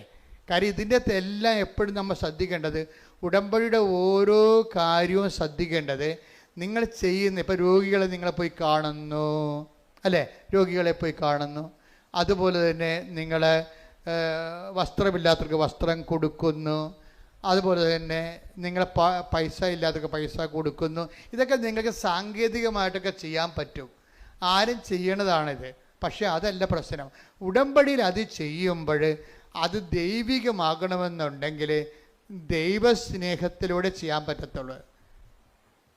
ഈ ദൈവസ്നേഹത്തോടെ ചെയ്യുമ്പോഴാണ് ദൈവികമായ, ഇപ്പം നമ്മൾ ഫെയ്ത്ത് ഹോപ്പ് ആൻഡ് ചാരിറ്റിക്ക് ദൈവിക പുണ്യങ്ങളെന്നാണ് പറയണത്. അപ്പോൾ അതിനെ ദൈവിക പുണ്യം എന്ന് പറയാൻ കാര്യം എന്താണ്? ഈ സംഭവം തന്നെ ഓപ്പൺ മാർക്കറ്റിൽ കിട്ടും പുണ്യങ്ങൾ. നമ്മളതിനെ പുണ്യങ്ങളെന്നല്ലേ വിളിക്കുന്നത്. പ്രത്യാശയൊക്കെ മനുഷ്യന്മാർക്കുണ്ടല്ലോ, അത് കെട്ടിയെടുത്ത് ക്രിസ്ത്യാനി ആയിട്ടില്ലെങ്കിലും പ്രത്യാശ ആൾക്കാർക്കുണ്ടല്ലേ, മാനുഷികമായ പ്രത്യാശ ഉണ്ട്. എന്തുകൊണ്ടാണ് ഇതിനെ ദൈവിക പുണ്യങ്ങളെന്ന് വിളിക്കാൻ കാര്യം എന്താണ്? ദൈവദത്തമായ പുണ്യങ്ങളാണ്. അതായത് പരിശുദ്ധാത്മാവിന് ദാനമായിട്ട് ലഭിക്കുന്നത് കൊണ്ടാണ്. അതുകൊണ്ടാണ് പൗലോസ് 5:5 പറയണത്, പ്രത്യാശ നമ്മളെ നിരാശരാക്കുന്നില്ല. പറഞ്ഞേ, പ്രത്യാശ നമ്മെ നിരാശരാക്കുന്നില്ല. നമ്മൾ ചിന്തിയിരിക്കുന്ന പരിശുദ്ധാത്മാവിനാൽ, നമ്മിൽ ചിന്തിയിരിക്കുന്ന പരിശുദ്ധാത്മാവിനാൽ ദൈവത്തിന്റെ സ്നേഹം എന്തെന്ന് നമ്മൾ അറിയുന്നു. അപ്പൊ പ്രത്യാശ നമ്മൾ അനുഭവിക്കുമ്പോഴും അടിസ്ഥാനപരമായിട്ട് നമ്മൾ അനുഭവിക്കുന്നത് എന്താണ്? ദൈവത്തിന്റെ സ്നേഹമാണ്. ഈ പ്രൊഫസർ ടോയ് തോമസിൻ്റെ വൈഫ്, അവർക്ക് അവർ പാലിയേറ്റീവ് കീമോയാണ് എടുത്തത്. വെച്ച് കഴിഞ്ഞാൽ അത് നല്ല മോർഫിനൊക്കെ അടിച്ചുള്ള ഒരു കീമോയാണ് ആ സംഭവം. അപ്പം അത് ഒരു മരവിപ്പ് തോന്നുന്നു, അത്രേ ഉള്ളൂ. രോഗം സുഖമാക്കുകയില്ല. രോഗത്തിൻ്റെ മരുന്നൊന്നും ഇല്ല, ആ രോഗത്തിന് മരുന്നില്ല, ഓപ്പറേഷൻ ഇല്ലെന്ന് പറഞ്ഞില്ല, റേഡിയേഷൻ ഇല്ല, കീമോയും ഇല്ല. പക്ഷേ ഇത് കഴിയുമ്പോൾ ഇവർക്ക് നല്ല പ്രത്യാശ കിട്ടും. ഇവർ പറയുന്ന വാക്കതാണ്, ഇങ്ങനെയൊക്കെ ഇത്രയും വലിയ ചികിത്സയാണെങ്കിലും എനിക്ക് നല്ല പ്രത്യാശ ഉണ്ടെന്ന്. ആ പ്രത്യാശ എന്ത് പ്രത്യാശയാണ്? പരിശുദ്ധാത്മാവിൻ്റെ പ്രത്യാശയാണ്, ദൈവികമായ പ്രത്യാശയാണ്. ഇവരെന്നോട് ചോദിക്കും, ഇവർ കണ്ണാടി നോക്കി ചോദിക്കണം, കർത്താവേ എൻ്റെ മുടി എന്താണ് കൊഴിയാത്തതെന്ന്. കീമോയൊക്കെ എടുക്കുന്നുണ്ട്, പക്ഷെ മുടി കൊഴിയണില്ല. കാര്യം നീ അഗ്നിയിലൂടെ നടക്കും, അഗ്നി നിന്നെ വിഴുങ്ങത്തില്ല. അഭിഷേക വിധിപ്രകാരമുള്ള പ്രത്യാശയാണ്. ഇത് ദൈവത്തിന് സാധിക്കുന്നത്, നമുക്ക് സാധിക്കുന്നത് ഉടമ്പടിയിലൂടെയാണ്. ദൈവികമായി ദാനം നമുക്ക് അവകാശമാക്കുന്നത് എങ്ങനെയാണ്? അവൻ പറയണത് പോലെ ചെയ്യുമ്പോഴല്ല, അവൻ പറയണത് പോലെ ദൈവസ്നേഹത്തോടെ ചെയ്യുമ്പോഴാണ്. കൈയടിച്ച് സ്തുതിക്കട്ടെ. ഹല്ലേലൂയ, ഹല്ലേലൂയ, ഹല്ലേലൂയ, ഹല്ലേലൂയ. പരിശുദ്ധ പരമ ദിവ്യകാരുണ്യത്തിന് ആരാധനയും സ്തുതിയും പുകഴ്ചയും ഉണ്ടായിരിക്കട്ടെ. കൈ നെഞ്ചത്ത് വെച്ചൊന്ന് ആത്മാർത്ഥത്തോടെ പ്രാർത്ഥിച്ചേ. കർത്താവേ, ഞങ്ങൾക്കെല്ലാവർക്കും അഭിഷേക വിധി പ്രകാരമുള്ള പ്രത്യാശയുടെ അഭിഷേകം ലഭിക്കാൻ ഞങ്ങളെ അനുഗ്രഹിക്കണമേ. ഞങ്ങളുടെ ജീവിതത്തിലെ അങ്ങയുടെ തിരുസന്നിധിയിൽ വെച്ചിട്ടുള്ള വിഷയങ്ങള് അങ്ങയുടെ കാലത്ത് നടക്കുന്നത് വരെ പ്രത്യാശയോടെ ജീവിക്കുവാൻ ഞങ്ങൾക്ക് ദൈവസ്നേഹം സ്നിഗ്ധമായ പ്രത്യാശയാൽ അഭിഷേകം ചെയ്യണമേ.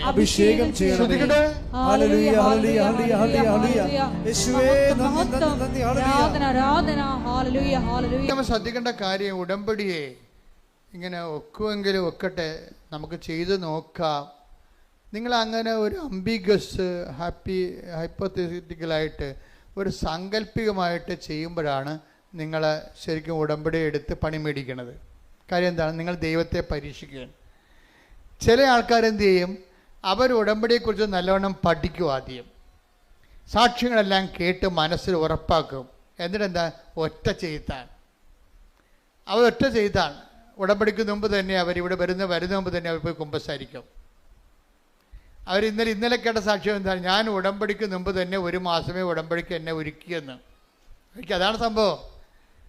ഞാൻ ഉടമ്പടി ചെയ്യുന്നതിന് 1 മാസം മുമ്പ് തന്നെ ഞാൻ ഉടമ്പടിയിലാണെന്ന രീതിയിൽ ജീവിക്കാൻ തുടങ്ങിയെന്ന് പറഞ്ഞിരിക്കുക. എന്താണ്? സത്യസന്ധമായിട്ട് ഇൻവെസ്റ്റ് ചെയ്തിരിക്കുകയാണ്. അപ്പം അങ്ങനെ വരണ കാരണം എന്താ വെച്ച് കഴിഞ്ഞാൽ അവർക്ക് ലാഗിങ് വരത്തില്ല. പക്ഷേ ലാഗിങ് വന്നാലും വന്നില്ലേലും ഇങ്ങനെയുള്ള ആൾക്കാരെ സംബന്ധിച്ചിടത്തോളം ആന്തരിക അഭിഷേകമുള്ള കാരണം അവർക്ക് ടൈം പ്രശ്നമല്ലാതെ വരും. ഒരു കംപ്ലൈൻറ്റും ചെയ്യത്തില്ല. എന്താ കാര്യം? അതിന് ടൈം ആകുമ്പോൾ കർത്താവ് കൃത്യമായിട്ട് അത് ചെയ്യും. ഇപ്പം എന്താ വിഷയം എന്ന് പറയണത്? ഈ എല്ലാ ഇപ്പം നിങ്ങൾക്കറിയാമല്ലോ, ഈ പറഞ്ഞ ഈ പ്രൊഫസർ ടോയ് തോമസിൻ്റെ വിഷയം തന്നെ എടുക്കുക. അവർ ആ ചേട്ടായി എന്താ ചെയ്യണത്? അവർ കോളേജ് പ്രൊഫസറാണ്, പക്ഷേ ഇവരും അതുപോലെ തന്നെ ടീച്ചറാണ്. പക്ഷെ അവരെന്ത് ചെയ്യും? അവർ ഈ സിറ്റുവേഷനിലും മറ്റുള്ളവർക്ക് ഈ പത്രങ്ങൾ കൊണ്ടുപോയി എല്ലായിടത്തും പറഞ്ഞിട്ട് അവരുടെ അനുഭവങ്ങളും അവരുടെ അനുഭവം എന്ന് പറഞ്ഞാൽ എന്താണെന്നറിയാവോ? അവിടെ അനുഭവം എന്ന് പറഞ്ഞാൽ അവിടെ രോഗത്തിന് എന്താ സംഭവിച്ചിരിക്കുന്നത്? റേഡിയേഷൻ പറ്റത്തില്ല, ഓപ്പറേഷൻ പറ്റത്തില്ല, കീമോ പറ്റത്തില്ല. പക്ഷേ എന്ത്? പാലിയേറ്റീവ് കീമോ, മരിക്കാനുള്ള കീമോ കൊടുത്തിരിക്കുക. ആ സംഭവം പക്ഷേ ഒരു കീമോ കഴിഞ്ഞ് 2 കീമോ 3ാമത്തെ കീമോ ടെസ്റ്റ് ചെയ്ത് നോക്കിയപ്പോൾ ഉണ്ട് 99% ഇവർ സുഖപ്പെട്ടിരിക്കുകയാണ്. അപ്പം ഇവരുടെ അനുഭവങ്ങൾ പറഞ്ഞാണ് ഇവർ ആൾക്കാർക്ക് പത്രങ്ങൾ കൊടുക്കേണ്ടത്. എന്നുവെച്ചാൽ അത് കൊടുത്ത് ഒപ്പിച്ച് തീർക്കുന്ന ഒരു കാര്യമല്ല, മറിച്ച് എന്താണ്? അത് തന്നെ ഒരു ജോലിയാണ്, പ്രേക്ഷിത പ്രവർത്തനമാണ് ഉടമ്പടി. കാര്യം കാര്യം ഇത് ആദ്യമേ തന്നെ ഞാൻ തുടങ്ങിയപ്പോൾ തന്നെ പിശാച് പല്ലും നഖവും കൊണ്ട് പത്രത്തെ എതിർത്തായിരുന്നു. ഇപ്പം ഞാൻ 3-4 പേര് ഇതിൻ്റെ ഒരു കീബോർഡിൽ നിൽക്കുന്ന ആൾക്കാരുണ്ട്. ഞങ്ങൾക്ക് ഇതിനെക്കുറിച്ച് ഐഡിയ ഉണ്ട്, വ്യക്തമായ ഐഡിയ ഉണ്ട്. അപ്പോൾ എന്തെല്ലാം ലോകം മുഴുവനും തലകുത്തും പറഞ്ഞാലും ഞങ്ങളുടെ തലകുത്തും അറിയത്തില്ല. എന്താ കാര്യം? ഇപ്പം ഞാൻ തന്നെ നിങ്ങളുടെ വിഷയത്തിൽ ഞാൻ എപ്പോഴും സംസാരിക്കണം. എന്താ കാര്യം? ഈ വിഷയത്തിൻ്റെ ഇപ്പം ഞാൻ ജീവിച്ചിരിക്കുന്നതോളം കാലം ഫസ്റ്റ് ഹാൻഡ് പ്രൈമറി വിറ്റ്നസ് ഞാനാണ്. മാതാവ് പ്രത്യക്ഷപ്പെടേണ്ട കണ്ടത് ഞാൻ മാത്രമേ അമ്മയെ കണ്ടുള്ളൂ, സത്യമായിട്ടും കണ്ടുള്ളൂ. പക്ഷേ ഇന്ന് ലക്ഷക്കണക്കിന് മനുഷ്യർ അമ്മയെ കാണുന്നുണ്ട്, അനുഭവത്തിലൂടെയും നേരെയും. അപ്പോൾ ഇപ്പോൾ തന്നെ പ്രൊഫസർ ജോയ് തോമസിൻ്റെ ഈ ക്യാൻസർ വന്നിരിക്കുന്ന ചേച്ചി ഒരു ദിവസം വചനം കേട്ടോണ്ടിരിക്കുക പറയും, ഇന്ന് കഠോരമായ രോഗത്തിലിരിക്കുന്നവർ മാതാവിൻ്റെ സാന്നിധ്യം മഴവില്ല് പോലെ കാണുമെന്ന് പറഞ്ഞ് അതുപോലെ തന്നെ കണ്ട്. അതെന്താ കാര്യം വെച്ച് കഴിഞ്ഞാൽ ഈ വിശ്വാസത്തിൽ ദൈവത്തെ അന്വേഷിക്കുന്നവർക്ക് ദൈവം സമീപസ്ഥനാണ്. ഹൃദയ പരമാർത്ഥതയോടെ take the bed of God. സ്തുതിക്കട്ടെ. ഹല്ലേലൂയ, ഹല്ലേലൂയ, ഹല്ലേലൂയ, ഹല്ലേലൂയ. യേശുവേ നന്ദി. ഹല്ലേലൂയ, ഹല്ലേലൂയ, ഹല്ലേലൂയ. യേശുവേ ആരാധന, ആരാധന, ആരാധന. യേശുവേ നന്ദി. മഹത്വം, മഹത്വം, മഹത്വം, മഹത്വം. ഹല്ലേലൂയ, ഹല്ലേലൂയ, ഹല്ലേലൂയ. 145-ാം സങ്കീർത്തനം 18-ാം തിരുവചനം. സങ്കീർത്തനം 145:18. തന്നെ വിളിച്ചപേക്ഷിക്കുന്നവർക്ക് ഹൃദയ പരമാർത്ഥതയോടെ വിളിച്ചപേക്ഷിക്കുന്നവർക്ക് കർത്താവ് സമീപസ്ഥനാണ്. കളങ്കമില്ലാതെ പരമാർത്ഥത വേണം. അല്ല വെക്കുവോ? അച്ഛൻ പറഞ്ഞ് ശരിയായിരിക്കുവോ? അത് മഴവില്ല് ചുമ്മാ കണ്ടതല്ലേ? ആകാശത്ത് കാണാൻ മഴവില്ലൊക്കെ പിന്നെ അച്ഛൻ പറഞ്ഞതാണ്. അച്ഛൻ പറഞ്ഞില്ല, പറഞ്ഞില്ലെങ്കിലും മഴവില്ല് അവിടെ ഉണ്ടാകത്തില്ലേ? ഇങ്ങനെയൊക്കെ എന്ത് വേണമെങ്കിൽ നമുക്ക് സംശയിക്കാം. അതുകൊണ്ട് തന്നെയാണ് ഹൃദയ പരമാർത്ഥതയോടെ. കാര്യം എന്താണ്? കർത്താവ് എന്നോട് സംസാരിച്ചതാണെന്ന് അതൊക്കെ ദൈവവിധി പ്രകാരമുള്ള ദൈവഹിതപ്രകാരമുള്ള ദർശനങ്ങളുണ്ടാകും. അപ്പോൾ ആ വ്യക്തിക്ക് അത് ഉദ്ദേശിക്കുന്നുണ്ടെങ്കിൽ ആ വ്യക്തിക്ക് അതിൻ്റെ ഇൻ്റർപ്രിട്ടേഷൻ കൊടുത്തിരിക്കും ദൈവം. ഇങ്ങനെയല്ല നമ്മൾ സ്വപ്നത്തിലൂടെ ഓരോ കാര്യങ്ങൾ വിവേചിക്കണത്. ദൈവഹിതപ്രകാരമുള്ള ദൈവം ഉദ്ദേശിച്ചിട്ട് കൊടുക്കുന്ന സ്വപ്നങ്ങളുണ്ട്, ദൈവം ഉദ്ദേശിച്ചിട്ട് കൊടുക്കുന്ന ദർശനങ്ങളുണ്ട്. അതെന്താണ്? അതിൻ്റെ പ്രിൻ്റ് ഔട്ട് ഉൾപ്പെടെയാണ് അതിൻ്റെ ആ വ്യക്തിയെ അഡ്രസ്സ് ചെയ്യണത് വിത്ത് അഡ്രസ്സാണ് കൊടുക്കണത്. കാര്യം എന്താണ്? ഇത് എന്നെക്കുറിച്ച് പറഞ്ഞതാണെന്ന് ആന്തരികമായ ബോധ്യം എനിക്ക് കിട്ടും. Praise the Lord. ദൈവഹിതപ്രകാരമുള്ള ദർശനങ്ങൾക്കോ സ്വപ്നങ്ങൾക്കോ ദൈവം നിങ്ങൾക്ക് തന്നെ ബോധ്യപ്പെടുത്തി തരും. എന്താണ് ഇത്? നിങ്ങളെ തന്നെ ഉദ്ദേശിച്ച് ചെയ്തിട്ടുള്ളതാണെന്ന് പറയും. അത് പറയുന്ന സമയത്ത് ചിലർക്ക് കുളിരോടുന്ന പോലുള്ള ശാരീരികമായ ഫിസിക്കൽ ഫിനോമിന ഉണ്ടാകും. ദൈവാനുഭവത്തിന് ഒത്തിരിയേറെ രസകരമായ അനുഭവങ്ങളുണ്ട്. കാര്യം അത് പറഞ്ഞുകൊണ്ടിരിക്കുന്ന സമയത്ത് രണ്ടുപേരുടെ ഇരട്ട അഭിഷേകം എന്ന് പറയും. പറയുന്നവർക്കും കേൾക്കുന്നവർക്കും ഒരേ സമയം തന്നെ ആന്തരികമായ ഈ ബോഡിയിൽ തന്നെ ഫീലിംഗ് ചെയ്യും. ഒരു പ്രത്യേക നമ്മൾ ഒരു പൂരണിപ്പ് എന്നൊക്കെ പറയുന്ന പോലെ രീതിയിലുള്ള ഒരു ഫീലിംഗ് നമുക്കുണ്ടാകും. കേൾക്കുന്നവർക്കും ഉണ്ടാവും, പറയുന്നവർക്കും ഉണ്ടാവും. അപ്പോൾ എന്താണ്, പരിശുദ്ധാത്മാവിൽ ചെയ്യുന്ന കാര്യങ്ങൾക്കും സംഭവിക്കുന്ന കാര്യങ്ങൾക്കും നമുക്ക് പേഴ്സണൽ കൺകറൻസ് കിട്ടാൻ നമുക്ക് വ്യക്തിപരമായി ദൈവം നൽകുന്ന ശാരീരികമായ അനുഭവങ്ങൾ ഫിസിക്കൽ ഫിനോമെറ്റിസിസമാണ്.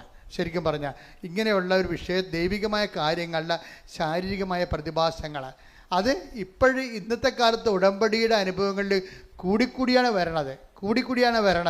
അപ്പം അത് എല്ലാവർക്കും, അതുകൊണ്ടാണ് സുഗന്ധാഭിഷേകം വരണത്, മഴവില്ല് വരണത്, അതുപോലെ തന്നെ മാതാവ് സ്വപ്നത്തിൽ വന്നു വിളിക്കണത്. കഴിഞ്ഞ ദിവസങ്ങളിൽ ഒരു സാക്ഷ്യം ഉണ്ടായെന്ന് വെച്ച് കഴിഞ്ഞാൽ ആ മനുഷ്യന് അദ്ദേഹം പറയണത് ഇവിടെ ഇതിന് വാതിക്കലിരിക്കുന്ന മാതാവ് വന്ന് എന്നെ ഒരു സ്വർണത്തിൻ്റെ വടി കൊണ്ട്, ഞാൻ അമ്മയോട് പറഞ്ഞായിരുന്നു, അമ്മ എൻ്റെ ജന്മത്തിൽ ഞാൻ 5:30 എഴുന്നേരം ചരിത്രമില്ല, എനിക്ക് 35 വയസ്സായി, 35 കൊല്ലത്തിനുള്ളിൽ ഇന്ന് വരെ ഞാൻ 8 മണിക്കൊക്കെയാണ് എഴുന്നേക്കണത്, ഞാനെങ്ങനെയാണ് 5:30 എഴുന്നേക്കണത്? അപ്പോഴെന്ത് ചെയ്ത്, അമ്മ കറക്റ്റ് 5:29 ആയപ്പോൾ കൃപാസനം വാദിക്കാൻ നിൽക്കുന്ന മാതാവ് വന്ന് എന്നെ തോണ്ടി വിളിച്ചു. ഞാൻ ഞെട്ടി എഴുന്നേറ്റ് നോക്കിയപ്പോൾ മണി 5:30. അതായത് ഇത് ഈ കാലങ്ങളിൽ അഡ്രസ്സ് നേരിട്ട് നമുക്ക് അനുഭവം കിട്ടും, നേരിട്ട്. അതായത് ഒന്നാമത്തെ കൃപാസനത്തിൻ്റെ വിഷയം സഞ്ചാരി മാതാവാണ്. എന്ന് വെച്ച് കഴിഞ്ഞാൽ ഇപ്പം തന്നെ ഇവരുടെ കാര്യം തന്നെ എടുക്കാം.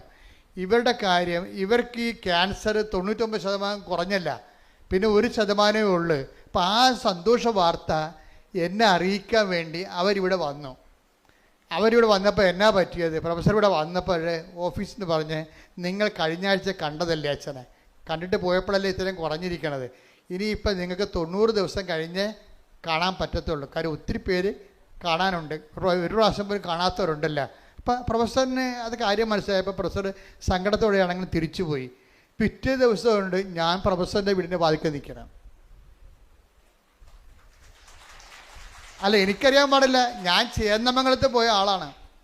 ചേന്നമംഗലം എൻ്റെ പഠനത്തിൻ്റെ ഒരു ഭാഗമാണ്. പഴയകാല ക്രിസ്ത്യൻ സെറ്റിൽമെൻറ്റാണ് ചേന്നമംഗലം എന്ന് പറയുന്നത്.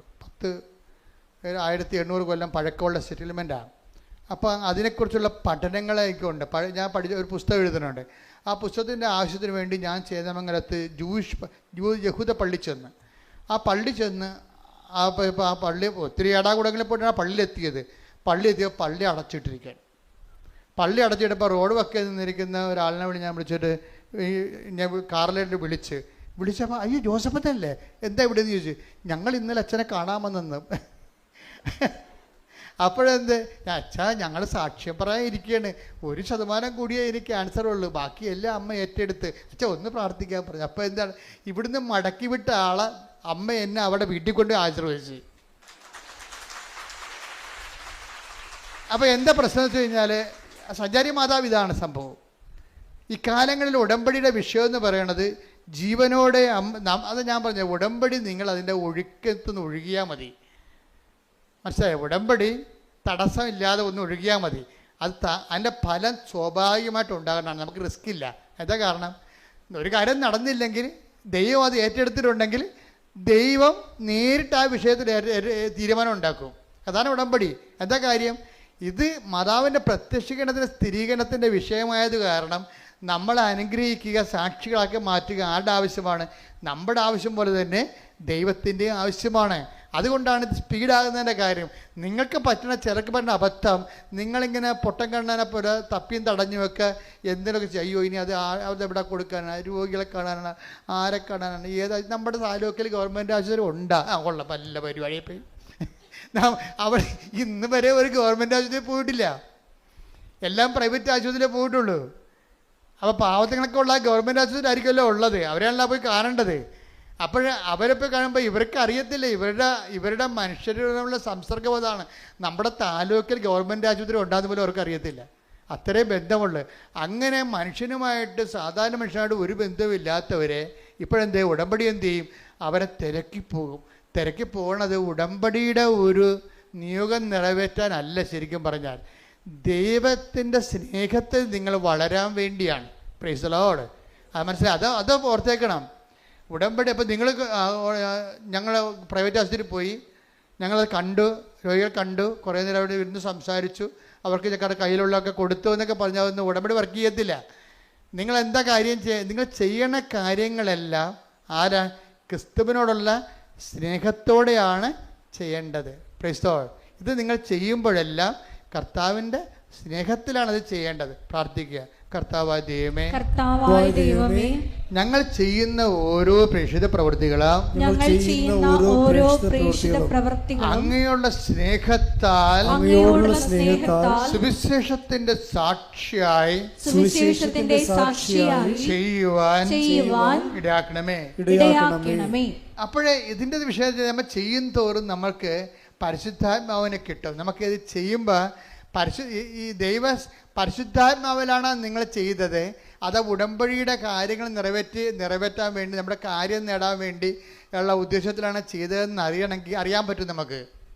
ഇപ്പം നിങ്ങളൊരു കാര്യം ചെയ്ത് ഒരു സാരി വാങ്ങിച്ചു കൊടുത്തു, അല്ലെങ്കിൽ നിങ്ങൾ പൈസ ആൾക്കാർക്ക് കൊടുത്തു, അല്ലെങ്കിൽ നിങ്ങൾ ഭക്ഷണം പാകം ചെയ്തവനെ കൊടുത്തു. ഇത് നിങ്ങൾ ചെയ്യുമ്പോൾ ഇത് പരിശുദ്ധാത്മാവിലാണ് ചെയ്തത്. അതാ നിങ്ങളുടെ ഹ്യൂമൻ സ്പിരിറ്റിൽ ഉടമ്പടിയുടെ കാര്യങ്ങൾ നിറവേറ്റാൻ വേണ്ടി ചെയ്യണമല്ലോ എന്ന് വിചാരിച്ചുകൊണ്ട് ചെയ്യാൻ വേണ്ടി ചെയ്തതാണോ എന്ന് അറിയാൻ നമുക്ക് പറ്റും. എങ്ങനെ അറിയാൻ പറ്റുമെന്ന് അറിയാമോ? പരിശുദ്ധാത്മാവിലാണ് ചെയ്തതെങ്കിൽ പിന്നെയും ചെയ്യാൻ വേണ്ടി നമുക്ക് സ്പിരിറ്റ് ഉണ്ടാകും. ഇല്ലെന്നുണ്ടെങ്കിൽ ഇന്ന് രോഗികൾ കൊണ്ടേ കൊടുത്ത് ഇനിയിപ്പോൾ 90 ദിവസം അതവരെ കൊടുത്താൽ മതിയല്ല. മനസ്സിലായില്ലേ? 90 ദിവസം ഉണ്ട്. അപ്പോൾ എല്ലാ ആഴ്ചയും കൊണ്ടുപോയി രോഗികൾക്ക് ഭക്ഷണം കൊടുക്കണം. കുഴപ്പമില്ല, 90 ദിവസം വരെ കൊടുക്കാം, പട്ടണത്തിനും കൊടുക്കാം. അപ്പം നമ്മൾ ഈ ദിവസം എണ്ണി കൊടുക്കും. അത് പക്ഷേ അതിനൊന്നും കൗണ്ട് ഡൗൺ ആണ്. അതൊക്കെ എന്താ പ്രശ്നം വെച്ച് കഴിഞ്ഞാൽ അത് ഉടമ്പടി പ്രകാരമല്ല. അത് നിങ്ങളുടെ വയറ്റിപ്പഴുപ്പിന് വേണ്ടി നിങ്ങൾ ചെയ്യുന്ന എന്തോ ഒരു ദൈവത്തിൻ്റെ കണ്ണിൽ പൊടിയിടാൻ വേണ്ടിയുള്ള എന്തോ ഒരു തരം പ്രവർത്തനങ്ങളാണ്, മനുഷ്യപ്രവർത്തനങ്ങളാണ്. അത് പ്രേക്ഷിത പ്രവർത്തനങ്ങളല്ല. ഇത് പ്രേക്ഷിത പ്രവർത്തനവും മനുഷ്യപ്രവർത്തനവും തമ്മിൽ വ്യത്യാസം. പ്രേക്ഷിതം മീൻസ് അതിൻ്റെ അർത്ഥം എന്താ? വൺ ഹു ഈസ് സെൻറ്റ്, അല്ലേ? പ്രേക്ഷിതം അതായത് ഒരാളെ പറഞ്ഞു വിടുക. ഒരാൾ പറഞ്ഞിട്ടാണ് നമ്മളത് ചെയ്യണത്. അതിനാണ് പ്രേക്ഷിതം എന്ന് പറയണത്. സംസ്കൃത വാക്കാണ്. അതിനാ പ്രേക്ഷിത എന്നൊക്കെ പറയത്തില്ലേ.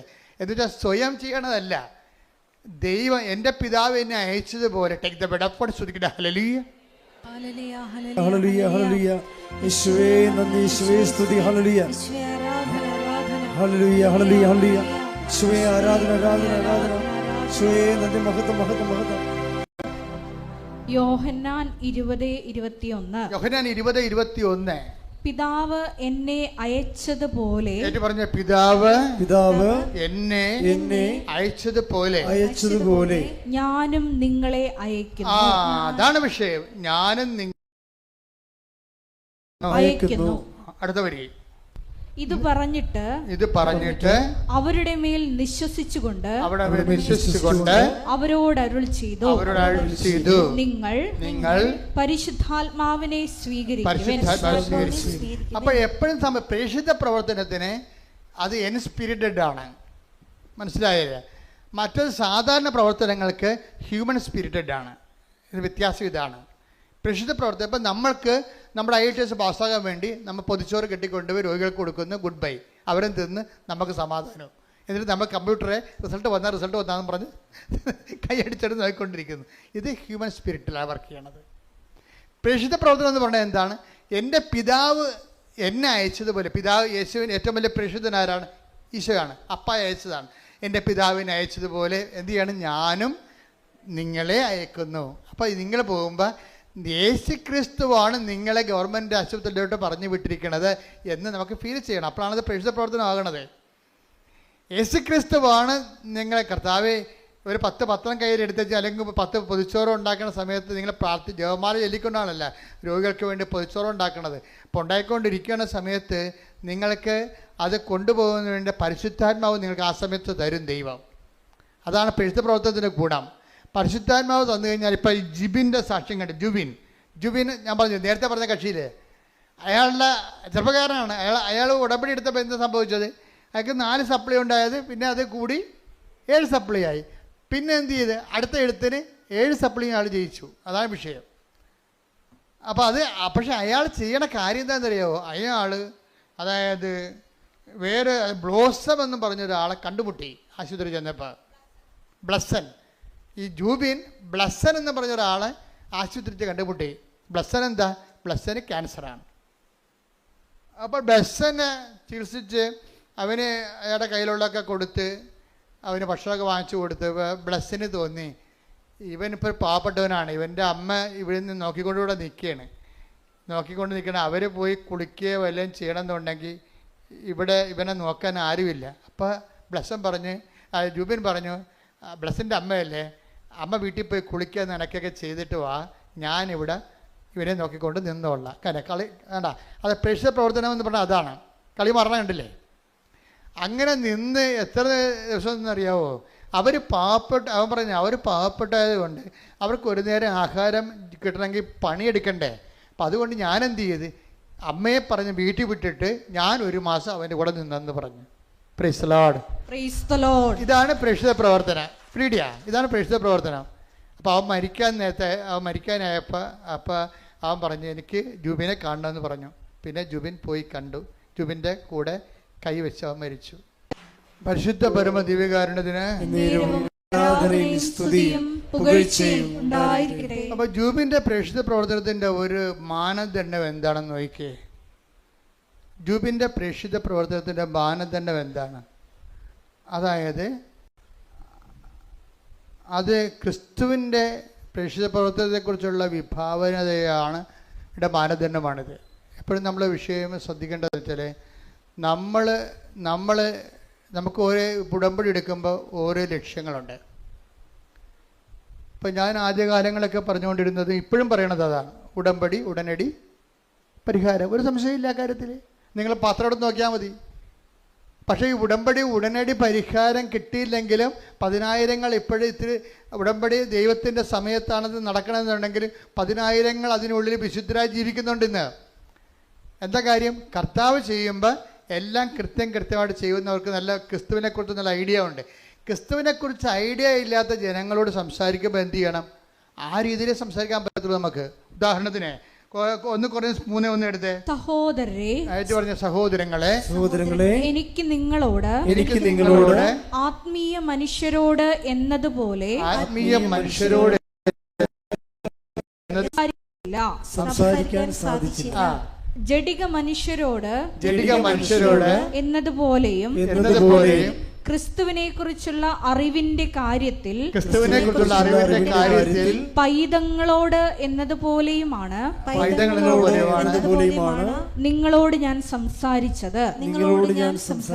പൈതങ്ങളോട് സംസാരിക്കുമ്പോൾ എന്ത് ചെയ്യണം?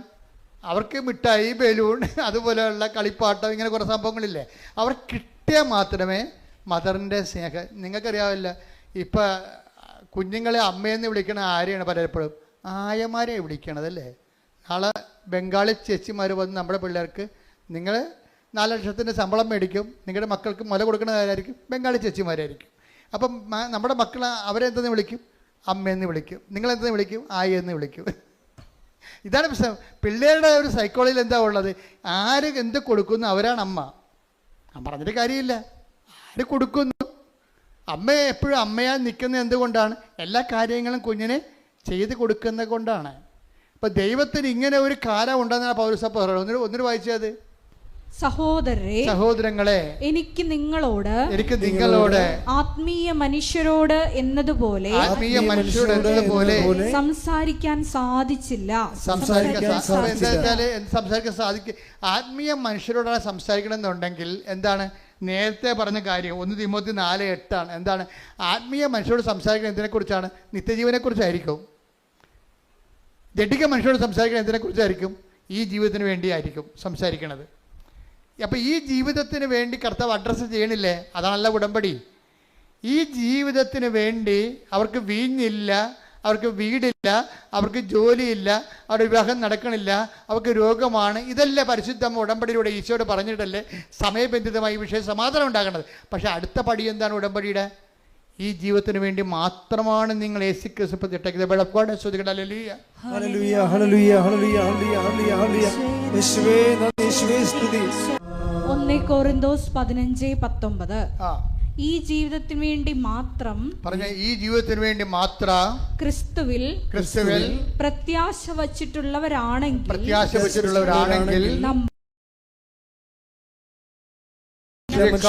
നിർഭാഗ്യരാണ്. അപ്പൊ ക്രിസ്തുവിൽ പ്രത്യാശ അർപ്പിക്കണം എന്തിനാണ്? ഈ ജീവിതത്തിന് വേണ്ടിയും മാത്രമാണെന്നാണ് ചോദിക്കണത്. വെച്ചാൽ ഈ ജീവിതത്തിന് വേണ്ടി ഉണ്ട്, ഈ ജീവിതത്തിന് വേണ്ടി, പിന്നെ എന്താണ്? വരാനിരിക്കുന്ന ജീവിതത്തിന് വേണ്ടി കൂടിയാണ്. അപ്പോൾ വരാനിരിക്കുന്ന ജീവിതത്തിന് വേണ്ടി കൂടുതലാണ് നിങ്ങൾ ചില കാര്യങ്ങൾ താമസിക്കുന്നുണ്ടെങ്കിൽ എപ്പോഴും ഓർത്തേക്കണം, നിങ്ങളെന്താണ്? നിത്യജീവൻ്റെ എക്സ്പ്രസ് ഹൈവേയിലേക്ക് വന്നു എന്ന്. എന്താ കാര്യം എന്താണ്? ദൈവം ഈ ജീവിതത്തെ ഉടമ്പടിയിൽ ഒരു 3-4 കാര്യങ്ങൾ പടപെടാതെ നിങ്ങളുടെ കാര്യം നടക്കുകയും ചില കാര്യങ്ങൾ താമസിക്കുകയും ചെയ്യുമ്പോൾ അത് താമസിക്കുന്നതല്ല, മറിച്ച് എന്താണ്? നിത്യജീവനെക്കുറിച്ച് നിങ്ങൾ ഈ കാലഘട്ടങ്ങളിൽ ചിന്തിക്കാനും അതിനുവേണ്ടി ഇൻവെസ്റ്റ് ചെയ്യാനും വേണ്ടി ദൈവം നിങ്ങളെ ഒരുക്കുന്നതാണ്. കൈയടിച്ച് ശ്രദ്ധിക്കട്ടെ. ഹല്ലേലൂയ ഹല്ലേലൂയ ഹല്ലേലൂയ ഹല്ലേലൂയ ഹല്ലേലൂയ. യേശുവേ നന്ദി. ഹല്ലേലൂയ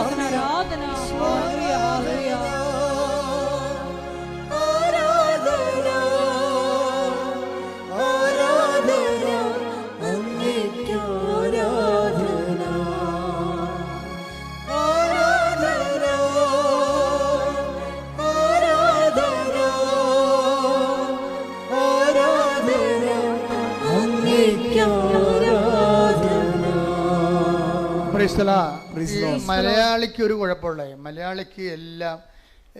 മലയാളിക്ക് എന്ത് ബൈബിൾ പഠിച്ചാലും അവനെ നയിക്കുന്നത് പഴഞ്ചൊല്ലായിരിക്കും. മലയാളി എന്ത് മലയാളിയുടെ ഒരു ദുരന്തം അതാണ്. എന്ത് ബൈബിൾ അവൻ പഠിച്ചാലും അവനെ നയിക്കണത് ആരായിരിക്കും? പഴഞ്ചൊല്ലായിരിക്കും. നമ്മൾ അറിയത്തില്ല, നമ്മൾ അറിയാതെ നമ്മുടെ അകത്ത് കിടക്കുന്നൊരു വൈറസാണ് ഈ പഴഞ്ചൊല്ല്. ഇപ്പം നിങ്ങൾ പറയും ആറ്റിക്കളഞ്ഞാലും പണിയായി. അതേ സംഭവം മലയാളം അങ്ങനെ ചെയ്യത്തുള്ളൂ, അവൻ അർത്ഥ കൈക്ക്. അപ്പം ഈ ബേസിക് സ്വഭാവങ്ങളുള്ള കാരണം തന്നെ ദൈവാനുഗ്രഹം കുറയാൻ സാധ്യതയുണ്ട്. നമ്മുടെ സാംസ്കാരിക അവബോധം മനസ്സിൽ കിടക്കുന്നത് എന്താണ്?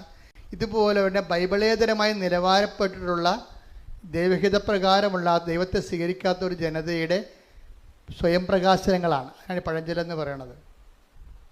എന്താ പ്രോബ്ലം എന്ന് വെച്ച് കഴിഞ്ഞാൽ ബൈബിളിനെതിരാണ്. നിങ്ങൾ പറയും ആറ്റിക്കളഞ്ഞാലും അളന്ന് കളയണം. അപ്പോൾ കർത്താവ് എന്ന് പറയും, നിങ്ങൾ അളക്കുന്ന അളവ് പോലോട് തന്നെ തിരിച്ചു നിങ്ങൾക്ക് മാത്രം അളന്നാൽ പറ്റുന്നില്ല. മത്തായി 7:2 നിങ്ങൾ അളക്കുന്ന അളവ് കൊണ്ട് തന്നെ നിങ്ങൾക്കും അളന്ന് കിട്ടും. പക്ഷെ ഇത് എങ്ങനെ സംഭവിച്ചിരിക്കുന്നത്? ഇത് ലൂക്കാസ് വിശേഷമാണ് നല്ലത്. ലൂക്കാസ് വിശേഷം 6:38 അവസാനമാണ് പറയണത്, നിങ്ങൾ അളക്കുന്ന അളവുകോല് കൊണ്ട് തന്നെ നിങ്ങൾക്കും അളന്ന് കിട്ടുമെന്ന്. പക്ഷെ എന്താ പ്രശ്നം വെച്ചാൽ അതൊക്കെ മുമ്പ് പറഞ്ഞ വാക്ക് എന്താണ്? കൊടുക്കുവിൻ നിങ്ങൾക്ക് ലഭിക്കും. അതാണ് പറഞ്ഞത്. അതിക്ക് മുമ്പ് പറയാം, കൊടുക്കുവിൻ നിങ്ങൾക്ക് ലഭിക്കും. എന്ത് കിട്ടും? അമർത്തി കുലുക്കി നിറച്ചളന്ന് അവൻ നിൻ്റെ മടിയിലോട്ട് ചൊരിയും എന്ന് പറഞ്ഞിട്ടാണ് പറഞ്ഞത്. ഇങ്ങനെ ചൊരിയണമെങ്കിൽ എന്ത് ചെയ്യണം? നിങ്ങൾ അളക്കുന്ന അളവുകോല് കണ്ടിട്ട് നിങ്ങൾക്ക് കൈ നീളത്തില്ലെന്ന് നമ്മൾ ദൈവം കൈ നീളത്തില്ലെന്ന് അർത്ഥം. നമ്മൾക്ക് കൈ നീളത്തില്ലെങ്കിൽ ദൈവത്തിൻ്റെ കൈ നീളത്തില്ലെന്നാണ് ഈ പറയണത്. കേൾക്കുമ്പോൾ അവർക്കും നമുക്ക് കൊടുക്കുമെന്നെങ്കിൽ ലഭിക്കും. പക്ഷെ എങ്ങനെ കൊടുക്കണം? അമർത്തി കുലുക്കി നിറച്ച് അളന്ന് അവൻ നിൻ്റെ മടിയിലോട്ട് ചൊരിയണമെങ്കിൽ എന്ത് ചെയ്യണം? നമ്മൾ അളക്കണം ആദ്യം. നിങ്ങൾ അളക്കുന്ന അല്ലാതെ ദൈവമാണല്ലോ ആദ്യം അളക്കണത്. ആ വചനം ഒന്ന് വായിച്ചേ. ലൂക്ക 6:38. ലൂക്ക 6:38. കൊടുക്കുവിൻ നിങ്ങൾക്കും കിട്ടും, അമർത്തി കുലുക്കി നിറച്ചളന്ന് അവർ നിങ്ങളുടെ മടിയിൽ ഇട്ടു തരും. നിങ്ങൾ അളക്കുന്ന അളവ് കൊണ്ട് തന്നെ നിങ്ങൾക്കും അളന്ന് കിട്ടും. ഞാൻ എന്താ ഇത് വായിച്ചപ്പോഴേക്കും ഈ ജുബിനുണ്ടല്ലോ നിത്യത സമൃദ്ധമായിരിക്കും. എന്താ കാര്യം? ഞാൻ രോഗിയായിരുന്നു, നിങ്ങൾ എന്നെ കണ്ടു എന്ന് പറഞ്ഞില്ലേ? കണ്ടിട്ട് അവൻ പോകുന്നില്ലല്ലോ, 1 മാസം അവിടെ നിന്നില്ലേ? അതാണ് സംഭവം. എൻ്റെ പിതാവിനാൽ ഇപ്പം നിങ്ങൾ ഓർക്കും ശരിയാണ്, കൊടുക്കും നമുക്ക് ലഭിക്കും. അപ്പോൾ നമുക്ക് IELTS പാസ്സാവുന്ന അച്ഛൻ പറയണം, ശരി. അപ്പോൾ നമ്മുടെ പുരയിടം വിറ്റുപോകും, നല്ല വിലക്ക് വിറ്റുപോകുമായിരിക്കും. നിങ്ങൾ ഞാൻ പറയണതൊന്ന് ചിന്തിക്കണ വേറെ. നിങ്ങൾ കൊടുക്കും, ശരി ശരി, അവന് നമ്മൾ ആണെങ്കിൽ നമുക്ക് 2 കിലോ അരി വാങ്ങിച്ചു കൊടുക്കാം, 10 ഉടുപ്പ് വാങ്ങിച്ചു കൊടുക്കാം. അങ്ങനെയാണെങ്കിൽ പിന്നെ എന്ത്, അപ്പോൾ ജോലി കിട്ടുമല്ല, അപ്പോൾ ശമ്പളം കിട്ടുമല്ല, അപ്പോൾ നമ്മൾ 100 ഉടുപ്പ് തിരിച്ച് വാങ്ങിക്കാമല്ല. ഇങ്ങനെ ഭാഗികമായിട്ടും മാനുഷികമായിട്ടും ക്യാഷ് ആൻഡ് കയ്യിലാണ് വചനം നിങ്ങൾ ചിന്തിക്കുകയും ആലോചിക്കുകയും മനസ്സിലാക്കുകയും ചെയ്യും. അതല്ല ഇവിടുത്തെ പ്രശ്നം. എന്താ പ്രശ്നം? ഈ നിത്യതയെക്കുറിച്ചാണ് കർത്താവ് ഇതെല്ലാം പറഞ്ഞിരിക്കുന്നത്. എൻ്റെ ഞാൻ രോഗിയായിരുന്നു, നിങ്ങൾ എന്നെ സന്ദർശിച്ചു. എൻ്റെ പിതാവിനാൽ അനുഗ്രഹീതരെ വരുവിൻ, ലോകാരംഭം മുതൽ ഒരുക്കിയിരിക്കുന്ന രാജ്യം നിങ്ങൾ കൈവശമാക്കിക്കൊള്ളുവിൻ. നിത്യതയെക്കുറിച്ചാണ് ഇതെല്ലാം പറയണത് പലതും. അപ്പോൾ ജൂബിനെ സംബന്ധിച്ചിടത്തോളം ഒരു മണിക്കൂർ പോയി നിൽക്കാൻ പറഞ്ഞപ്പോൾ അവനെന്ത് ചെയ്ത്? 1 മാസം പോയി നിന്ന്. അപ്പോൾ അവന് എന്താ കിട്ടാൻ പോണേ? നിത്യതയാണ് അവന് വരാൻ പോണത്. അവൻ്റെ ഇതിനോടുകൂടി നിത്യത. അപ്പം നിങ്ങളൊക്കെ ചത്ത് കഴിയുമ്പോൾ ചില ഈ ജീവിതത്തിന് എന്താ അച്ഛൻ ഈശോ ഒന്നും പറയാത്തത്? അങ്ങനെയാണ് ചേർത്ത് നൽകുമെന്ന് ഈശോ പറയണത്. വരാനിരിക്കുന്ന രാജ്യത്തെ നിത്യജീവനം. ടേക്ക് ദ ബെഡർ ഫോർ വരാനിരിക്കുന്ന. ഇപ്പം ഈ ജീവിതത്തിൻ്റെ ഡിമാൻഡ്സുകൾ സാറ്റിസ്ഫൈ ചെയ്തതിന് ശേഷമാണ് അതിൻ്റെ കൂടെ എന്ത് ചെയ്യും? ഉടമ്പടിക്ക് വരാനിരിക്കുന്ന കാലത്ത് നിത്യജീവനം. Take the better for. ശ്രുതികട ഹല്ലേലൂയ ഹല്ലേലൂയ ഹല്ലേലൂയ ഹല്ലേലൂയ. യേശുവേ നന്ദി, യേശുവേ സ്തുതി. ഹല്ലേലൂയ ഹല്ലേലൂയ ഹല്ലേലൂയ ഹല്ലേലൂയ ഹല്ലേലൂയ. മർക്കോസ് 10:29-30. മർക്കോസ് 10:29-30. യേശു പ്രതിവചിച്ചു, സത്യമായി ഞാൻ നിങ്ങളോട് പറയുന്നു, സത്യമായി ഞാൻ നിങ്ങളോട് പറയുന്ന എന്നെ പ്രതിയും സുവിശേഷത്തെ പ്രതിയും ഭവനത്തെയോ സഹോദരന്മാരെയോ സഹോദരിമാരെയോ മാതാവിനെയോ പിതാവിനെയോ മക്കളെയോ വയലുകളെയോ ത്യജിക്കുന്നവരിൽ ആർക്കും ഇവിടെ വെച്ച് തന്നെ 100 ഇരട്ടി ലഭിക്കാതിരിക്കില്ല. ഭവനങ്ങളും സഹോദരന്മാരും സഹോദരിമാരും മാതാക്കളും മക്കളും വയലുകളും അവയോടൊപ്പം പീഡനങ്ങളും വരാനിരിക്കുന്ന കാലത്ത് നിത്യജീവനും. യേശുക്രിസ്തുവിന് വേണ്ടി നമ്മൾ കൊടുക്കുമ്പോഴേ ആ കൊടുക്കണ ആ സമയത്ത് ചില ആൾക്കാർ പറയത്തില്ലേ, എന്ത് കൊടുത്താലും ആ കൊടുക്കുമ്പോൾ കൊള്ളാമെന്ന്. മലയാളത്തിലുള്ള സംഭവമാണ്. എന്താണ് കൊടുക്കുമ്പോൾ കൊള്ളാമെന്ന്? നമ്മൾ ആർക്കെന്ത് കൊടുത്താലും 5 മാസത്തേക്ക് ഇങ്ങനെ നമ്മളെ കാണുമ്പോൾ ചിരിക്കും. 6-ാം മാസം നമ്മളെ കാണുമ്പോൾ കണ്ട ഇതുപോലെ ഉണ്ടാകത്തില്ല. ദൈവം അങ്ങനെ അല്ലെന്നായി പറയണത്. പറഞ്ഞ മനസ്സിലായില്ലേ? ഇപ്പോൾ കൊടുക്കുമ്പോൾ പാത്ത പറഞ്ഞ് തന്നെ കൊടുക്കണം. എന്താ വിഷയം എന്ന് വെച്ചാൽ നമ്മൾ ദൈവത്തെ സ്നേഹിക്കുന്നുണ്ടെന്ന് മനസ്സിലാകണത് നമ്മൾ ദൈവത്തിന് വേണ്ടി നമ്മുടെ ജീവിതം ചെലവഴിക്കുമ്പോഴാണ് മനസ്സിലായി. ഇപ്പം നിങ്ങൾ തന്നെ ഒരു ദിവസം എന്തുമാത്രം മനുഷ്യരെ എനിക്ക് വേണ്ടി പ്രാർത്ഥിക്കണത്. ഞാൻ വീട്ടിൽ കല്യാണം കഴിച്ച് ജീവിച്ചിരുന്നെങ്കിൽ പ്രാർത്ഥിക്കും ഇത്തിരി ആൾക്കാർ. നടത്തപ്പോൾ ഞാൻ കർത്താവിന് എൻ്റെ ജീവിതം കൊടുത്തപ്പോൾ ലക്ഷക്കണക്കിന് മനുഷ്യരല്ലേ നമ്മളെ പ്രാർത്ഥിക്കാൻ വേണ്ടി നിൽക്കണതും നമുക്ക് വേണ്ടി പ്രാർത്ഥിക്കണതും ശുശ്രൂഷകളെല്ലാം സഹായിക്കണതും എന്തെല്ലാം കാര്യങ്ങൾ. അതുപോലെ നിങ്ങളും എൻ്റെ ദൈവത്തിലെ ഇപ്പോൾ ഇത് പ്രേക്ഷിത പ്രവർത്തനത്തിൻ്റെ സമയമാണ്. ഇപ്പം അച്ഛൻ്റെ കൂടെ പ്രേക്ഷിത പ്രവർത്തനം ചെയ്യണമെന്ന് ആഗ്രഹിക്കുന്നവർക്ക് വന്നിവിടെ ഒന്ന് നിൽക്കാം, ഒരു കുഴപ്പമില്ല. ഇപ്പോൾ 5 കൊല്ലം വേണം 5 കൊല്ലം നിൽക്കാം, 3 കൊല്ലം വേണം 3 കൊല്ലം നിൽക്കാം, ജീവിതകാലം മുഴുവൻ വേണമെങ്കിൽ നിങ്ങൾക്ക് നിൽക്കാം.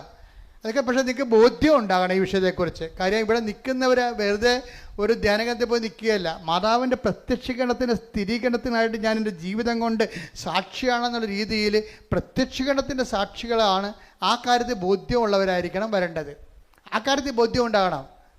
അല്ലാത്തവർ 5 കൊല്ലം ഈ പ്രത്യക്ഷീകരണത്തിൽ ബോധ്യമില്ലാത്തവർ 5 കൊല്ലം വന്നാലും പണിക്കാരാണ്. ആ പണി കഴിഞ്ഞ് പോവും. ഞാൻ അവരുമായിട്ട് വലിയ ബന്ധങ്ങളൊന്നുമില്ല ശരിക്കും പറഞ്ഞു. അങ്ങനെ എത്ര പേര് ഇവിടെ വന്ന് പ്രവർത്തിച്ച് പോകുന്നുണ്ട്. I am not seeing personally them. കാര്യം എന്നെ സംബന്ധിച്ചിടത്തോളം ഞാൻ നോക്കണത് എപ്പോഴും എന്താണ്? പ്രത്യക്ഷീകരണത്തിൽ ഇവർക്ക് ബോധ്യമുണ്ടോ? മാതാവിടെ പ്രത്യക്ഷപ്പെട്ടതായിട്ട് അവർക്ക് ബോധ്യമുണ്ടോ? അതനുസരിച്ച് തന്നെയാണോ അവരുടെ ശുശ്രൂഷകൾ മുന്നോട്ട് പോണത്? അവിടെ സംസാരങ്ങൾ മാതാവിൻ്റെ പ്രത്യക്ഷത്തെക്കുറിച്ച് നമുക്ക് കിട്ടുന്ന അറിവെന്ന് പറയുന്നത് ഒരു അഭിഷേകദാനമാണ്.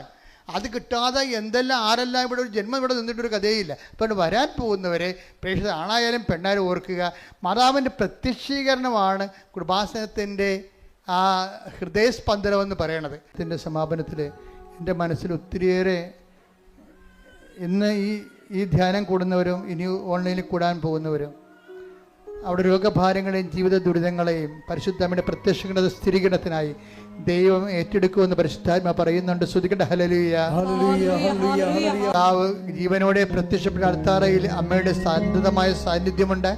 ദിവ്യകാരുണ്യത്തിൻ്റെ സമയത്താണ് അമ്മ അന്ന് പ്രത്യക്ഷപ്പെട്ടത്. അതേ ഒരു ഫീലാണ്, അതേ ഒരു ആംബിയൻസിലാണ് നമ്മൾ നിൽക്കുന്നത്. അതേ അമ്മ, അതേ കർത്താവ് ഇന്ന് നമ്മുടെ ജീവിതത്തിലെ ഈ ആരാധനയിൽ പങ്കെടുക്കുന്ന ഓരോ മകനെയും മകളെയും കർത്താവിൻ്റെ തിരുമുറുവാർന്ന വലത് കർത്താൻ ആശീർവദിക്കുന്ന സമയമാണ്. കർത്താവേ, കർത്താവേ, കണ്ണീരോടെ പ്രാർത്ഥിക്കുന്ന കർത്താവേ, കണ്ണീരോടെ പ്രാർത്ഥിക്കുന്ന കർത്താവേ, സ്വർഗം തുറക്കണമേ, സ്വർഗം തുറക്കണമേ, സ്വർഗം തുറക്കണമേ.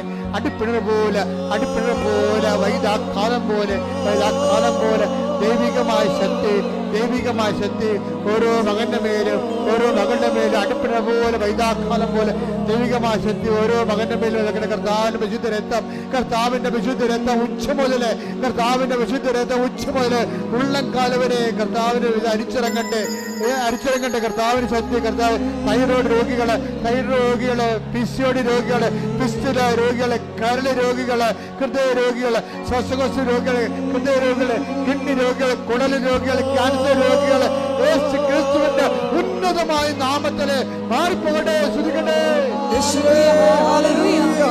കുഞ്ഞുങ്ങളെ സമർപ്പിച്ച് പ്രാർത്ഥിക്കുന്ന കർത്താവേ, ഈശോ ഒരു തിരുവരുവാർന്ന് വളർന്നു കയറാൻ കുഞ്ഞുമക്കളിലെ കുഞ്ഞുമക്കളുണ്ടാകുന്ന നമ്മുടെ രോഗികളായിട്ട് കുഞ്ഞുമക്കളെ കണ്ണീരോടെ കരയുന്ന അമ്മമാരെ അവിടെ കുഞ്ഞുങ്ങളെ സ്പർശിക്കണമേ എന്ന് പ്രാർത്ഥിക്കുന്ന കർത്താവേ, നിന്റെ സ്വർഗീയമായത് കർത്താവ്, നിന്റെ ഉന്നതമായ നാമത്തെ മഹത്വപ്പെടുത്തുന്ന കർത്താവേ, മക്കളില്ലാത്തവരെ സ്പർശിക്കണ കർത്താവേ, ഭവനരഹിതരെ സ്പർശിക്കണ കർത്താവേ, സാമ്പത്തികമായ ക്ലേശങ്ങളുള്ളവര്, ഭാരങ്ങളുള്ളവര്, പരീക്ഷ എഴുതി വയ്ക്കുന്നവർ, റിസൾട്ട് പ്രതീക്ഷിക്കുന്നവര്, കർത്താവെ ജോലിക്ക് വേണ്ടി പരിശ്രമിക്കുന്നവർ, ജോലി നഷ്ടപ്പെടാൻ പോകുന്നവർ, ലിസ്റ്റ് ക്യാൻസലാകാൻ പോകുന്നവർ, യേശു ക്രിസ്തുവിന്റെ ഉന്നതമായ നാമത്തില് മാർഗ തടസ്സങ്ങള്, ജീവിത ദുരിതങ്ങള് യേശുവിന്റെ നാമത്തിൽ മാറിപ്പോകട്ടെ. ശ്രുതിക്കട്ടെ. കണ്ണിന് ദശ വളരുന്നവരെ കർത്താവ്, കണ്ണിന് കാഴ്ച മുട്ടിയവരെ അങ്ങനെ തിരിച്ച് സമർപ്പിച്ച് പ്രാർത്ഥിക്കുന്ന, മറാത്ത തലവേദന ഉള്ളവരെ സമർപ്പിച്ച് പ്രാർത്ഥിക്കുന്ന കർത്താവെ, കർത്താവ് കണ്ണിൽ നിന്നും കർത്താവ് കാതിൽ നിന്ന് ഫ്ലൂയിഡ് വരുന്നവരെ, പഴുപ്പ് വരുന്നവരെ സമർപ്പിച്ച് പ്രാർത്ഥിക്കുന്ന കർത്താവ്, തൊണ്ടയിൽ മുഴയുള്ളവരെയും, തൈറോയ്ഡ് രോഗികളെയും, ടോൺസൈറ്റ് രോഗികളെയും, സ്പിറ്റുല രോഗികളെയും, സ്പോണ്ടിലൈറ്റിസ് രോഗികളെയും സമർപ്പിച്ച് പ്രാർത്ഥിക്കുന്ന കർത്താവേ, നിന്റെ വിശുദ്ധ പൗരോഹിത്യത്തെ മഹത്വപ്പെടുത്തണമേ. കർത്താവെ, സഭയിലുള്ള സാന്നിധ്യം പ്രകടമാക്കണമേ. എൻ്റെ കർത്താവിൻ്റെ ഉന്നതമായ നാമത്തിൽ ഏത് രോഗത്തിന് വേണ്ടിയാണോ, ഏത് ജീവിത ആവശ്യത്തിന് വേണ്ടിയാണോ, ഏത് ഡേറ്റ് ഇട്ട് പ്രാർത്ഥിക്കുന്ന വിഷയമാണോ, ഏത് രേഖ ആവശ്യപ്പെട്ടുള്ള വിഷയമാണോ, ഏത് ജോലി ആവശ്യപ്പെടുന്ന വിഷയമാണ്, ഏത് ഡേറ്റ് നിശ്ചയിച്ചുകൊണ്ട് അതിന് ശുഭകരമായ മറുപടി ഒക്കെ പ്രതീക്ഷിക്കുന്ന കാര്യങ്ങളാണ്, യേശുവിന്റെ നാമത്തിൽ മാതാവിന്റെ മധ്യസ്ഥത്തില് ദൈവിക ഇടപെടലുണ്ടാകട്ടെ. ശ്രുതിക്കട്ടെ. പ്രാർത്ഥിക്കുക. അച്ഛൻ പ്രാർത്ഥിക്കുമ്പോൾ ശ്രുതിക്കണം. കർത്താവിന്റെ അടിപ്പണ്ട പോലെ വൈദാഘാതം ദൈവികമായ ശക്തി നിനക്ക് വരുന്ന കാര്യമാണ്. നിന്റെ മനസ്സ് വേദനിക്കുന്ന, നെഞ്ച് പൊളയുന്ന, പിടക്കുന്ന എന്താ വിഷയത്തിനും ഈ ആഴ്ചയിൽ കർത്താവ് 7 ദിവസത്തിനുള്ളിൽ കർത്താവിന്റെ തീരുമാനം ഉണ്ടാകും. ശ്രുതിക്കട്ടെ. ഹല്ലേലൂയ, ഹല്ലേലൂയ.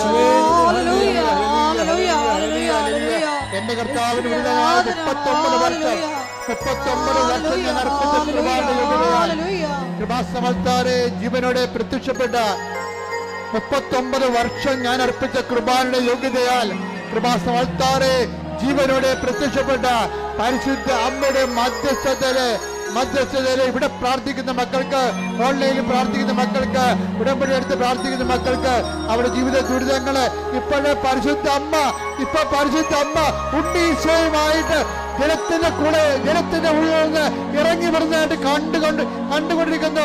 ഇപ്പൊ പരിശുദ്ധ അമ്മ ഉണ്ണീശോയുമായിട്ട് കൊണ്ട് ജലത്തിന്റെ ഇടയിൽ നിൽക്കുന്നതായിട്ട് കാണുന്നു. കർത്താവിന്റെ കരുണയാൽ, ദൈവത്തിന്റെ കൃപയാൽ കർത്താവെ, അവർക്ക് വീഞ്ഞില്ല, അവർക്ക് വെള്ളമില്ല, കുടിക്കാൻ വെള്ളമില്ല, ജോലിയില്ല, എല്ലാ കുടുംബങ്ങളിലേക്ക് കർത്താവിന്റെ കണ്ണത്തോടെ മാർഗരേഖകള്, ദുരിതങ്ങള് പ്രാർത്ഥിക്കുന്ന വിഷയത്തില് 39 വർഷം അർപ്പിച്ചിട്ടുമാണ്. ജീവനോടെ പ്രത്യക്ഷപ്പെട്ട് പരിശുദ്ധ അമ്മയുടെ മധ്യസ്ഥതയില് ഈ ആൾക്കാരെ നടത്ത 10,000-കണക്കിന് ആരാധനയാൽ മാർഗരോഗങ്ങള്, ദുരിതങ്ങള്, ഈ തടസ്സങ്ങള് യേശുവിന്റെ നാമത്തിൽ മാറിപ്പോകട്ടെ. ഓൺലൈനിലുള്ളവരും പ്രാർത്ഥിക്കേണ്ട സമയമാണ്.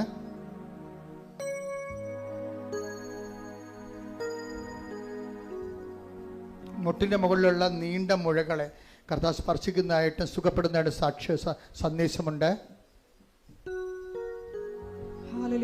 ശരീരം മുഴുവൻ ഇങ്ങനെ കുരുക്കൾ പോലെ, ചൂടുകുരുവല്ല, അല്ലാത്തതിന് എന്തോ അലർജി മൂലം ഉണ്ടാകുന്ന കുരുക്കളെ കർത്താവ് സ്പർശിക്കുന്ന സന്ദേശമുണ്ട്. എപ്പോഴും ശരീരത്തിൽ ഇങ്ങനെ തള്ളവില്ല കൊണ്ട് നെക്കി നോക്കുന്ന ഒരു ഇടമുണ്ട്. അത് ക്യാൻസറാണോ ക്യാൻസറാണെന്ന് സ്വന്തമായിട്ട് ചിന്തിച്ച് ആകുലപ്പെടുന്ന വ്യക്തിയുണ്ട്.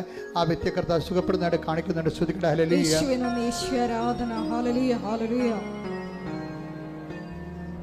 വ്യക്തിപരമായ ആവശ്യങ്ങൾ മൗനമായി പ്രാർത്ഥിക്കുക. ശ്വാസകോശങ്ങളെ സംബന്ധിച്ച് പ്രാർത്ഥിക്കുക.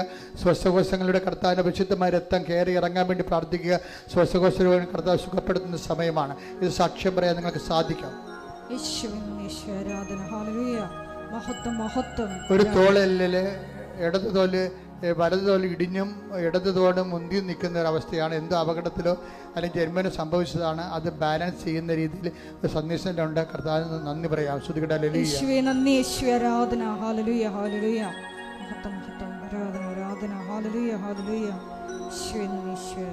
മൗനമായി പ്രാർത്ഥിക്കേണ്ട സമയമാണ്.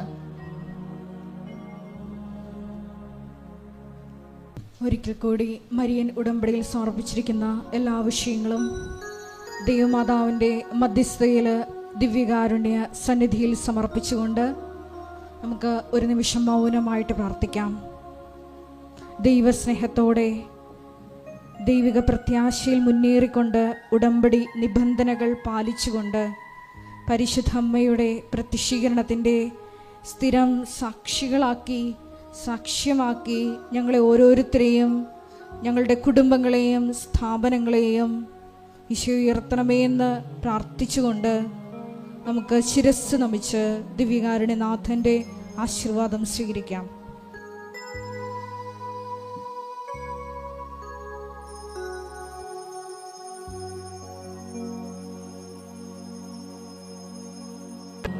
പരിശുദ്ധ പരമ ദിവ്യകാരുണ്യമേ, എന്നുമെന്നും അങ്ങേക്കാരാധന. പരിശുദ്ധ പരമ ദിവ്യകാരുണ്യമേ, എന്നുമെന്നും അങ്ങേക്കാരാധന. പരിശുദ്ധ പരമ ദിവ്യകാരുണ്യമേ, ഇന്നുമെന്നും അങ്ങേക്കാരാധന.